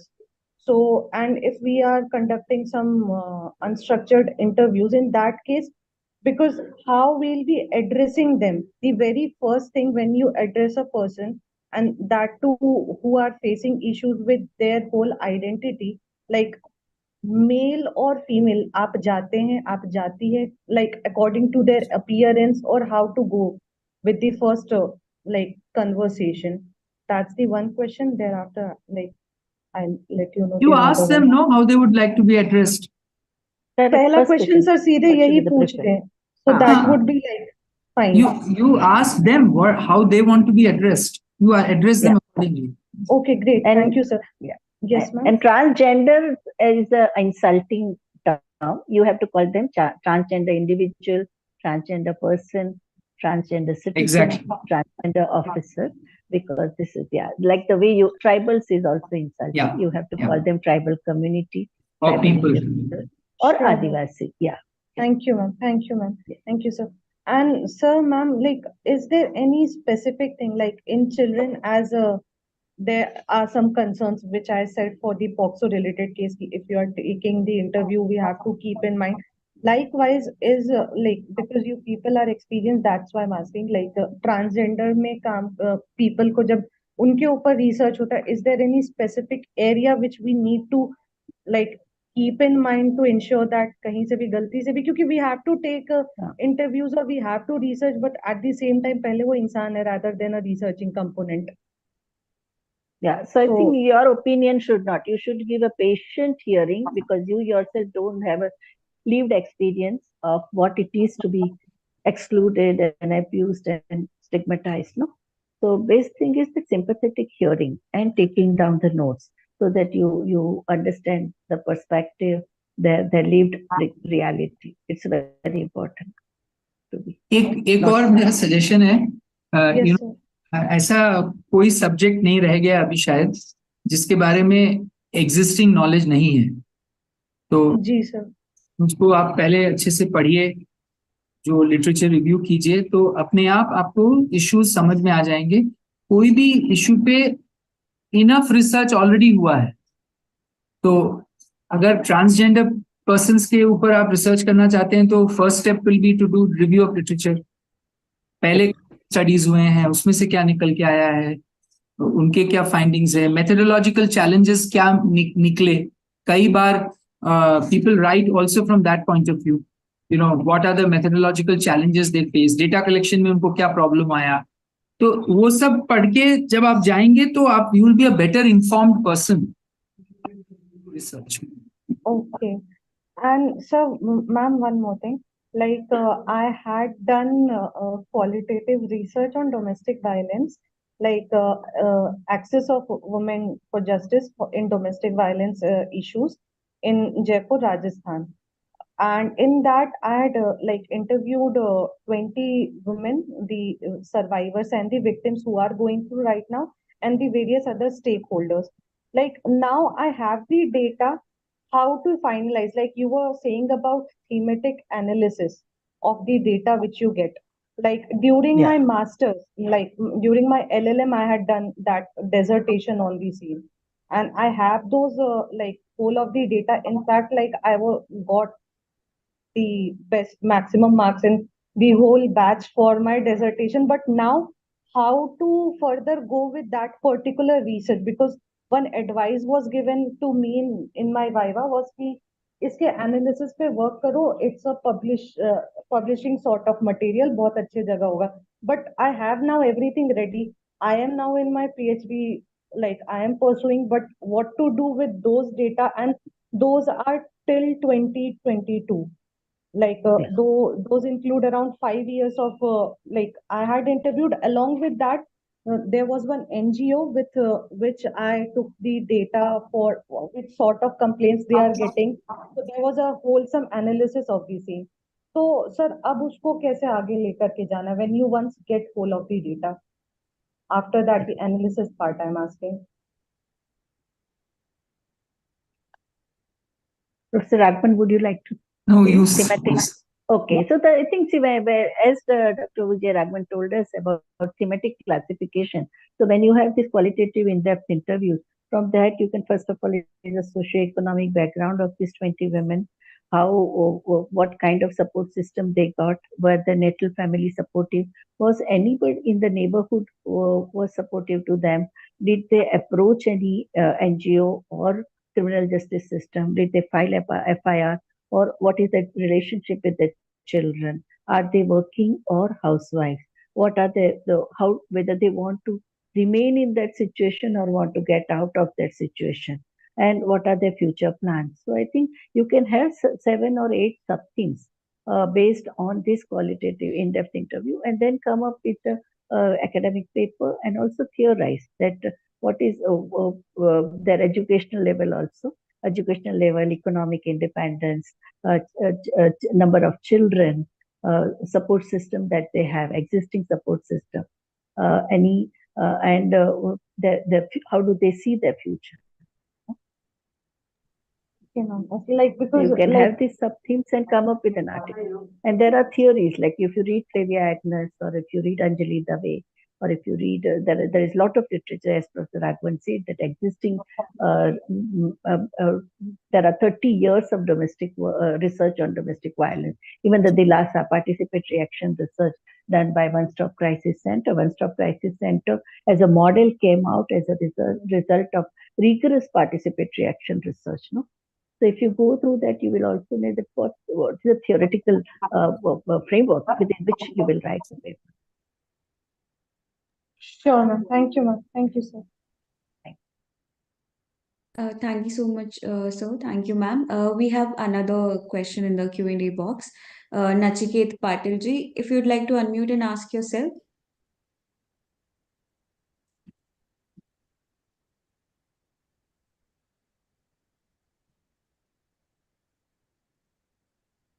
Yes. Nachiketji, would you like to ask? Priyanka, you can read it out. Okay, okay. He says, sir, I'm a working professional in urban planning field. Presently, I'm working on town planning scheme project where the challenges are faced in the process of implementation of these schemes. The areas selected for some schemes are above 150 hectares, where a lot of issues are faced by authorities and landowners in various ways. As there is delay in such scheme implementation process, the perception amongst the landowners getting negative. Due to this, the authority and also landowners face financial issues in some other way. So, while taking such town planning schemes, we have to take optimum size of schemes under municipal corporations or any regional development authority in various states while implementing the development plans of city. I am thinking to take a research work in this profession itself. So I didn't understand the question because you already highlighted the issues and the problems, and you have stated that you want to do a research on this. So go ahead and do it. What is the same method of participatory action research? You involve the stakeholders. You talk to the town planners, you talk to the municipal corporation, and you interview them, you interview the village owners, the landowners, and then you will come to know what are the obstacles in implementation of the scheme. And also elected representatives. Yes. And also the budget, district commissioner, because they have a development budget. No, what are they spending? No, otherwise it remains utilized. Thank you, sir. Thank you, ma'am. Paulimiji has raised her hand. Paulimiji, if you'd like to ask a question. Yeah, sure. Am I audible to you? Yeah. Yeah. Yes. Hello, sir. Hello, ma'am. First of all, wonderful session. My question is to Professor Raghavan. So a very specific question, not a question, maybe a very silly question, but you were giving the first example where the commissioner asked you, I mean, at least the whole institute to do a research on why this is happening and all. So one of the suggestion you mentioned after the whole research you guys have done, that to appoint more social workers than the policemen. Why is so? I mean, I No, was I didn't just say wondering. more social workers. I said I didn't Yeah. appoint social workers instead of policemen. Yeah, exactly. So I said no. I said appoint some social workers at the police station level who will work with communities, because okay. is overloaded with their work, and they Hmm. need to do investigation of crimes and prevention of crime and law and order. They are not trained to work with people skills, with communities. The social workers bring different skills, so it can be a very good collaboration between police and social work personnel. So, for example, TISS has innovated on a very well-known project called the Special Cells for Women, whereby social workers are appointed in in police stations at different levels, at the commissionerate level, DCP level, and at the taluka level and the SP office. So they work on cases of violence against women, and they work together with the police. So something like that is the suggestion that we have made. Yes, sir. Okay, sir. Sorry, sir. I misunderstood maybe, No but problem. yeah. And one more thing, sir. So when you, you also talked about another example. While what are those female child who were, at the child institutions till 18 years? What are they doing after they are coming out? So what are they actually doing? You mentioned that they are actually involved No, in. so there was a different, when we did the study, we found that there were different types of there were women who had ended up in crime. There were women who had ended up in commercial sex. There were women who got married and they were settled in their lives. Few women who also were able to find some work, were independent. But generally, they found it very difficult to stand on their own feet after the process of living in an institution for 10 to 15 years. And because they were not taught those skills of how to live your life independently, they were made very, very dependent. Right from every activity of their lives was provided by the state. There was very little participation in all the activities, including how do you, they had problems even in simple things like how do you go and buy things from the market, because they done it ever in their lives. They had problems forming relationships with people. They had trust with people. Yeah, you mentioned that they Yeah. were So not socializing at all. what our study brought out was, where are the gaps in the rehab process while a girl or a child or a boy lives in an institution? What kind of additional inputs are required so that when they come out, they are really able to get on with their lives? And another thing that we came up with is that there has to be a weaning away program. So after they get out of the institution, there has to be a process of hand holding for at least 3 years before a person can, live a life of their own. Many of those girls said, we need help to find partners. We don't have family. How do we find life partners? And also, so mistakes. With this thing, they made many mistakes in finding life partners. Also, so the background also influence in this, right? Since they were from they have been at that home for 18 years, and when this is a kind of crucial reason why they are unable to find the partners. They are willing to find the partners, but maybe the opposite person is not at all interested because of their backgrounds. Yes, sir. Thank you so much, sir. I think we should wind up now.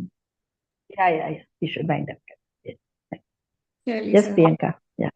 Yes. Thank you so much, sir. Thank you so much, ma'am. Thank you for taking time and interacting with all of us.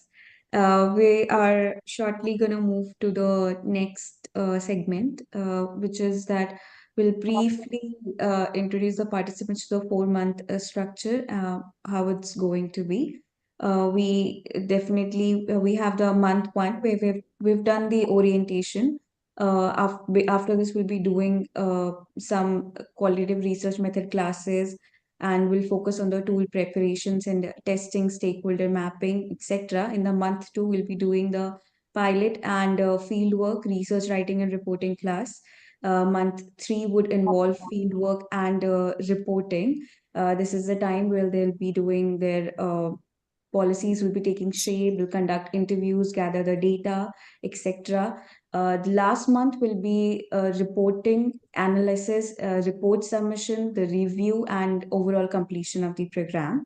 After this, I would like to now invite Vaishali ji if she can iron out some of the technical details of the program with us. Can I leave now?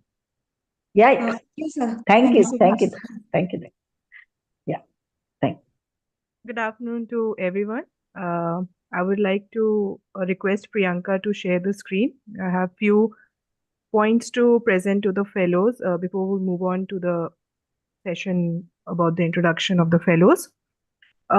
It is to bring to the light of the fellows that we have shared a guideline document with you where we have mentioned all the details about the presentations or the guideline and how to conduct the field work and the report writing as well.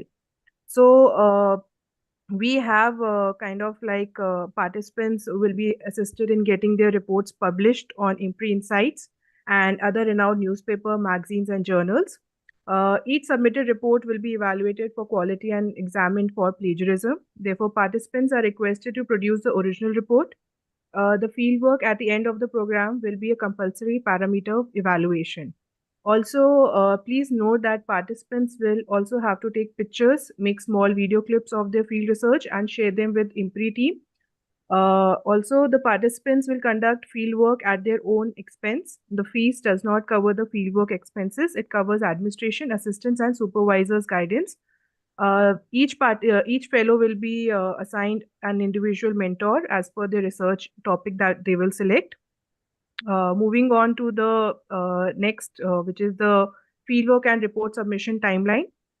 The next session that we have on 23rd December, there the fellows are requested to select their topics and discuss it with our chair and mentors. And from January 6th, the fieldwork method interaction will start. And on January 13th, we have the interactive discussion session on fieldwork update. On January 27th, we have the interactive discussion session again. And on February 10th and 24th, we have the interactive discussion session on fieldwork update. On March 15th, fellows are requested to submit their final draft for review and suggestions via email. And on March 23rd, 2014, there will be presentations. And on April 6th, again, we have the presentations by the fellows. And on April 20th, which is the last date of our fellowship, there'll be program presentation, interactive session, and discussion and feedback. And April 25th, fellows are requested to do the final report submission as per the IMPRI research report guideline via email. In this guideline doc itself, we have mentioned the program highlights. We have given a gist of research guidelines, the phases in which the research is supposed to be conducted. We can move. Yes, we have given a very small gist of what all is there in the research process. If we can move ahead. Yes, a little more. Thank you. We have the citation guidelines as well. We have mentioned everything in the guideline document, the way the report citation is supposed to be written with respect to the spelling, references, and everything is all mentioned in the guideline document. Also, the layout of the report writing, the research report that you're going to conduct, how it is supposed to be submitted.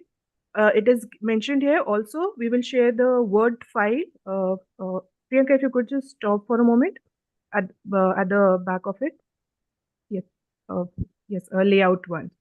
The layout of the research report, as we move further with our fellowship, we will share a Word doc with you, which you can use, which is a template for the research report submission, which fellows are requested to use it for their individual research topic that they will conduct. Before the submission, they're supposed to use the template for it. This is the layout. This is a gist of all the components that's supposed to be there. And this is the expanded version will be shared with you over the email. Now moving on, yes, we have also in the guideline document, we have also mentioned a few examples of research topics. in order to make if someone is new on how to conduct a research or what are components are supposed to be included in the research report, we have also given an example, a detailed example where we have mentioned motivation, objectives, hypothesis, methodology. If you can move ahead. Yeah, sampling, how sampling is also supposed to be mentioned in your report. Then the interview questions that they are going to conduct. If we can move ahead. Thank you. We have provided 2-3 examples here. Yeah. Right. Now we have the post-submission guidelines for publications, which we will discuss as we move on with our sessions. So we will come back to this again. But we have provided this for our fellows to go through and just see if they have any further doubts. They can always reach out to us. Thank you. And I'll give it over to Priyanka.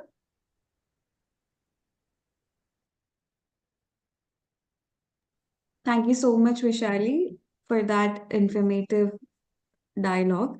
And we can now move on to the participants' introduction section of today's session. I request to the participants that they can start introducing themselves, and you can either raise hands, we can call your names. And you should mention like your name, location, a little bit by your bio, discussing some designation, organization, your prospective topics, interest areas, etc. So if you could raise your hands and we can go one by one. We can start with Mehaji. Sure. Mehaji has raised hand. No, sorry, sir. Like it was raised earlier. Sorry, I forgot to leave. So I am Meha Bhushan. I have done my graduation from Hidayatullah National Law University, then my post-graduation from National Law University, Odisha, and currently I am pursuing my PhD from Gujarat National Law University. And I am a practicing advocate in Rajasthan High Court. Along with that, I take clinical courses in Apex Law School, Jaipur, Rajasthan itself. And that's it. Like my interest area is child rights and gender rights. So, and earlier itself, like I am practicing in the field of women and child rights only. So that's the basic concerned area of mine. Yeah. Thank you. Thank you. Next we can have Paulami ji. Yes, sure. Hello, everyone. I am Paulami Sarkar. So currently, I am pursuing my master's in economics from IIT Delhi. Previously, I have done my graduation in economics honors from Shriram College of Commerce. So due to this master's program, I'm staying at Delhi campus only. Otherwise, I'm from a very small town, Balurghat, from West Bengal. So my research areas of interest are mainly gender economics, labor economics, and previously I have done a small research. Mostly that was more like a theoretical research, which was based on female labor force participation in both India and Bangladesh. I mean, the diverging figures, I have found that. So yes, and previously I haven't done this public policy thing ever, but I always had this craving to do, to learn this area of interest. So that's why I'm here, and I'm looking forward to learn more and more. And today was very interesting and very interactive session. It was wonderful. So yeah. Yes, thank you. For gender economists, public policy is extremely important because ours is not an ivory tower neoclassical way of thinking. Yes. We are committed for transformative change for a better quality of life for women. So this course is going to be very useful to you. Yes, ma'am. Thank you so much. Sneha ji, you can go next. Yeah. Thank you, Priyanka. Hello, I'm Sneha Ramani. I'm an architect and landscape architect, and I'm a PhD student also. I did my graduation and post-graduation from CEPT University in Ahmedabad, and post that, I am currently pursuing my PhD from IIT Mumbai in Center for Technological Advancements in Rural Areas. My research is focused on I started with studying the plight of women construction workers and the challenges they faced. And later on, I focused myself on looking at the livelihood terrain of women construction workers, the trajectories and the pathways they take through Bourdieu's lens of how social practices can be looked at. Yeah, today's session was extremely helpful, and this is the main challenge that I've been facing in the field of, overcoming barriers of getting narratives from these workers because of power differentials and between me also and them, because I'm an architect. So although my connections with the field are strong, but the kind of informality, it's generally get lost because of certain power differentials. Yeah. So you will only follow the Bourdieu's perspective, or you will also focus on Grenshaw's work on intersectionality? Currently I'm looking at Bourdieu and Sain's work, because Sain I consider it to be very pragmatic in nature. Entitlement. Yeah, the entitlement theory, yes. So I've not looked at the intersectionality approach, but I'll surely look into it. Thank you. Thank you so much. Abhimanyu ji, you can go next. Hi everyone, my name is Vibhuti और from Bihar. मैं currently as a research associate Avanti Fellows करके एक NGO है, उसमें work कर रहा हूँ. और मेरा रिसर्च टॉपिक जो है वो role of technology in education government high school.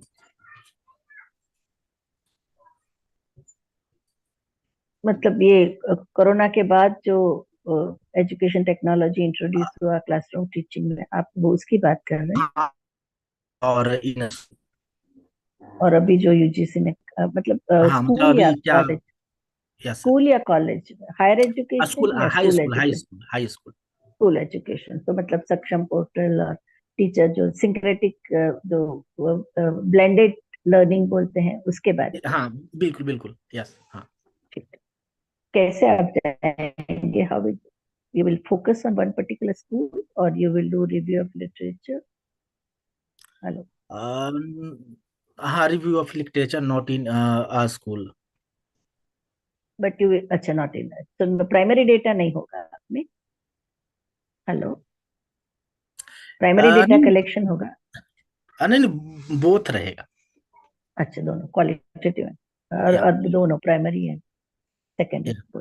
ठीक.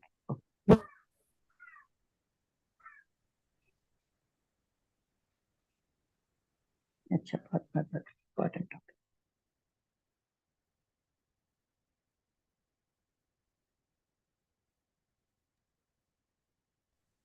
Next we can have Amna Halim ji. Hello everyone. I'm a first year student from Lady Shri Ram College, Delhi University, and I'm pursuing history honors. Looking at the other speakers, I feel like I'm very young amongst the panelists, but I'm really excited for the research that we're going to carry forward. In terms of the topics I'm interested in, I think it was mentioned initially. So my inclinations are towards constitutional policy or international policy. Besides that, maybe the workings of gender and intersectionality is also something that I would be looking forward to. And yes, I'm really excited for the sessions in the future. Any specific topic within international policy? I'll have to research a little bit more. But I thought the session would be focusing on national policy, but since there is so much more scope now in terms of international policy, that I'll have to research more. Right. Please go through the documents carefully. Don't restrict yourself. Yeah. We can have Alka ji next.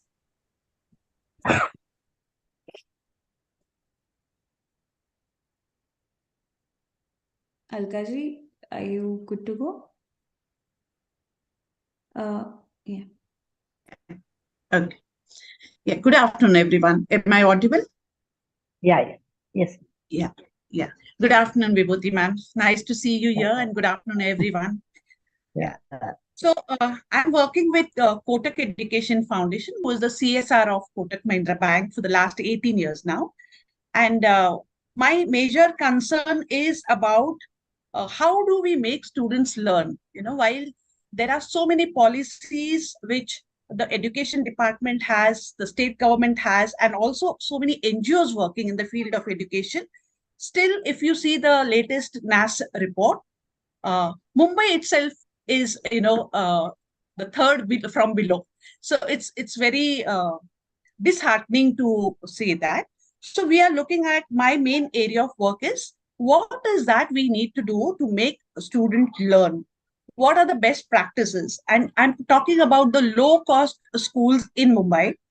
And if in Mumbai, the education, being the heart of commercial city, the education is so hard, then what happens to the inner parts of the state? I'm talking about Maharashtra state here.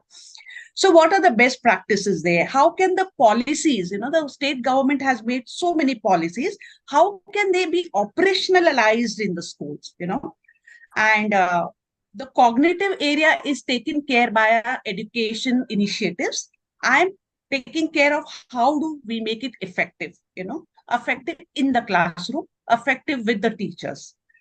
So this is my area of research when it comes to work. And as I have joined here, I will definitely kind of have my own research question, which will be surrounding this area, but I'll require some time to generate that question. Have you decided the location of your geographical location of your research? Yes, primary data collection. Will it be MWard? Ma'am, not MWard, but this is between Kalamboli and Panvel in Navi Mumbai. There are new settings which have come in where people have migrated back post-COVID. So that is the area which I'm looking for. So both MMRDA region as well as Thane district, no? Yes, yes. Okay. Yeah. Thank you. Thank you. Very good. Thank you so much, ma'am. Next, we can have Nachiket Patel ji.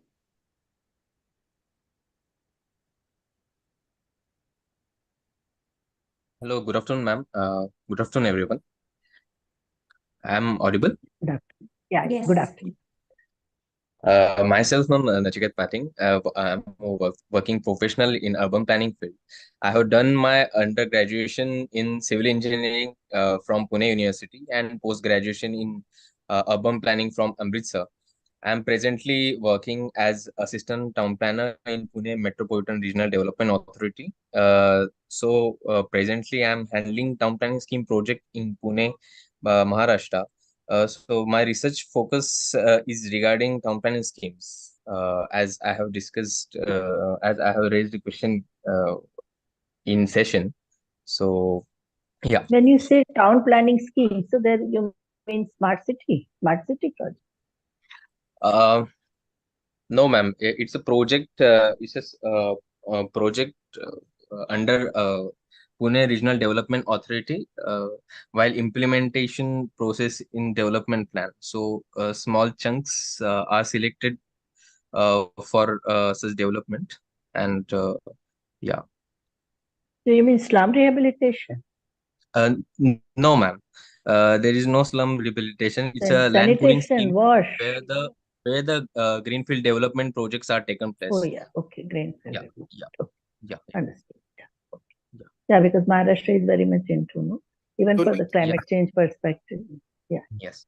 तो नचिकेत जी, इसमें आप ऐसे कितने project देखेंगे? Sir मैं अभी फिलहाल एक प्रोजेक्ट पे काम कर रहा हूँ, बट आई एम थिंकिंग कि अलग अलग अथॉरिटीज यहाँ पे महाराष्ट्र में है, like CIDCO, then like Pune regional development authority and also in Ahmedabad development authority. So I am thinking to take some sort of some schemes while I'm analyzing. ठीक है. I'm thinking like सबके बायलॉज वगैरह जो है ना, वो सब भी देख लीजिए अथॉरिटीज के. MMRDA के भी हैं काफी सारे. हाँ, काफी है. और समीर उन्हले जी है हमारे यहाँ, वो वहाँ ज्वाइंट कमिश्नर भी है. एडमिनिस्ट्रेशन. वो तो not now his jurisdiction is Maharashtra. हाँ, whole Maharashtra. Nearly 324 corporations and councils. ठीक है. नचिकेत जी, तो आपको एक सुपरवाइजर तो हमने दे ही दिया. आप उनसे मिल भी लेंगे। समीर उन्हले जी, हमारे वेबसाइट में सर्च करेंगे ना उनका नाम, काफी कुछ मिलेगा आपको। Okay, ठीक sir. है, Definitely. Thank you so much. Yeah. Very good. ठीक है, Thank you. Thank you, sir. Thank you, ma'am. Next, we can have Gaurav ji.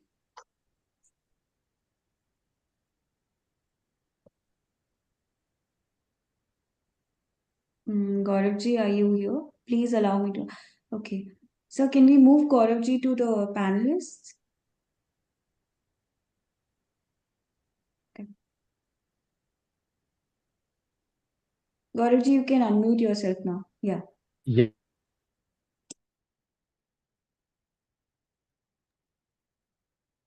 Yes, please go ahead. Yeah. Hello, I'm Gaurav, and basically I'm from Ghaziabad. Currently working in a non-profit organization called Avanti Fellows, as Abhimanyu must have said about it. So I'm a research associate there, and I am in a research team there. So the organization works on educational domain, and right now we are like researching that how can we include technology in education to make the education easier for the students, and we are like doing some small and pilots on that thing. And also I am graduated from Delhi University, and right now currently pursuing my masters from IGNOU. Yeah, thank you. But what do you plan to do in terms of research? Yeah, so that's why I have asked that question earlier. This would be my research area, that how can we include technology in education and make that easier for the students so that they can learn in easy and in effective way. So how will you go about it? Any area you have chosen? Um, Will you, not what yet, will be your focus of not yet research? School not yet and, specifically. Yes, school would be there. Yes. and the School. stakeholders, teachers and authorities? Stakeholders would be, yeah, like the parents, students, and the teachers. Okay, and the authorities, because technology is a capital intensive area, so authorities also need Yeah, to be set up. authorities would be at the level of it can be at the level of districts and the blocks. Ma'am is suggesting कि आप school के authorities को भी रखिए, क्योंकि technology में management आता है ना। आई वाज डूइंग बजट उनके हाथ में रहता है। हाँ, पैसा, फाइनेंस। गौरव जी, और भी इसमें काफी इम्प्रूवमेंट है। मैंने भी कुछ इवैल्यूएशन हमने किए हैं। टाटा का कुछ एज प्रोग्राम था, उन्होंने कुछ स्कूल में लगाए थे। तो ठीक है, थोड़ा और लिटरेचर रिव्यू वगैरह करिएगा ना, गाइडलाइंस अच्छे से पढ़ लेंगे तो अच्छा रिसर्च आएगा। Post Covid Definitely. अगेन, या technology. Definitely. Thank you. Thank you so much. We have Aditya Sagar ji, if you would like to unmute and ask. Sorry, if you'd like to introduce yourself. Yeah, sure. Good afternoon, everyone. My name is Aditya Sagar. I'm a first-year student at National Law University, Delhi. Much like Amna mentioned, I find myself in the company of accomplished participants, as I'm still in the first year. I hail from Jaipur, Rajasthan, and my research centers on conducting a comprehensive analysis of the execution and inherent deficiencies in the current government policies on a very big level. A pivotal facet of my research entails examining the policies implemented by the prior administrations in the state of Rajasthan, currently the Congress government, subsequent to a shift in the government governing political party, which is the BJP. So basically, I'll be looking at the various policies which were implemented by the Congress government and if they're carried out just as effectively by the BJP government. I intend to conduct interviews with various administrators and authorities to gain insights into this phenomena. What will be the time period? From which year to which year? From the last government to this government. The cutoff year would be 2014. 2014 to 2014 government, from 2014 to 2023. पर आदित्य जी, उतना data ही नहीं मिल समय नहीं। 7 years. Ma'am is suggesting कि with the new government उतना time तो जाएगा नहीं। We have this timeline of our. हाँ, बट आदित्य जी, बहुत ज्यादा it is becoming more general and huge. Do some more review. हाँ, थोड़ा सा आप और उसको ना फोकस्ड हो जाइए। हाँ, कुछ departments you take some schemes and then see how it is coming. Do some thorough. Okay. All right, sure. Either Jan Dhan or any important flagships, the MD Narega or Jan Dhan or RTI or pension, because that is also Rajasthan executed the pension. You can take welfare schemes, financial inclusion. Yeah, okay, I'll pick up a particular scheme. Yeah. Do who all have worked before there in Rajasthan? That will help you. Yeah. Lot of work is there. No, Mazdoor Kisan Sangram Samiti. Yes, many Aruna Roy जी का काम. Nikhil day sir हैं. Nikhil day sir. Rajasthan में काफी काम. ठीक है. Let us go next, Priyanka. Yes, I think so. We are through with the participants. If anybody is left, can raise their hand. We're done, sir. We're done. We're through with them. I would like to request Vibhuti ma'am to please give us some closing remarks for today's session. Yeah, I think we start today. We had a very, very enriching session, and Dr. Vijay Raghavan's presentation, very insightful. It set the tone because he's the person who has dedicated best years of his life for participatory action-based research and policy planning. And most of their researches have been translated into policies. And I think that's a very important step. And what we need is a political will. So I think that is the thing which we need to create. So more and more such efforts are made, then I think we'll be able to change our society. So the whole processes of research process, the identification of topic, the whole journey from conceptual understanding to the research methodology, to the policies and recommendations, and seeing to it that they don't gather dust in the offices of the government, but they also get implemented. I think that's a whole journey that we have. That is the mission of this course. And I'm really so happy that today's session started with such a erudite presentation, very well documented, well researched, and the focus on the primary research, and also the very democratic way of conducting a bottom-up process of research, which results into social transformation. So thank you very much to all of you, Professor Vijay Raghavan, IMPRI team, and the participants. We have had a very good start. Thank you so much, ma'am. Thank you for giving us your time. Now, for the participants, I have an important piece of information I'd like to share. I'd ask Vijay if she could share the screen. Yes. So in our previous cohort, LPPYF Action Research Cohort 1, our fellows had enthusiastically completed the research reports. Our duty was to take it further to the public as it talked about some major issues, followed by critically curated, well thought out recommendations. Hence, our anthology of the report submitted by the fellows, Law and Public Policy Action Research Fieldwork Program, an anthology of findings and recommendations, came into being. IMPRI books, upholding the tradition of publishing books of the highest quality in the multidisciplinary areas of research and policy impact. With this particular publication, we aim to contribute to scholars' interest in analyzing evidence-based and action-based studies. We hope to continue the same within the upcoming cohorts as well, including the one that started today. We will share the anthology with you over email and request you to go through it to get an idea of the kind of topics and policies that have been dealt with, along with the formatting template for the chapter. Kindly note that the guideline document that we have shared with you over email contains information on all of this, including the template for the research report and the book chapter.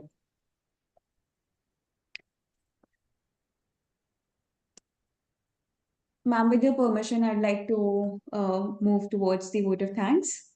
Please go ahead. Yeah. Yes. So as we come to the end of day one of Public Policy Qualitative Participatory Action Research Fieldwork Fellowship Cohort 2.0, an online national winter school program, a 4-month online immersive qualitative participatory action research fieldwork certificate training fellowship.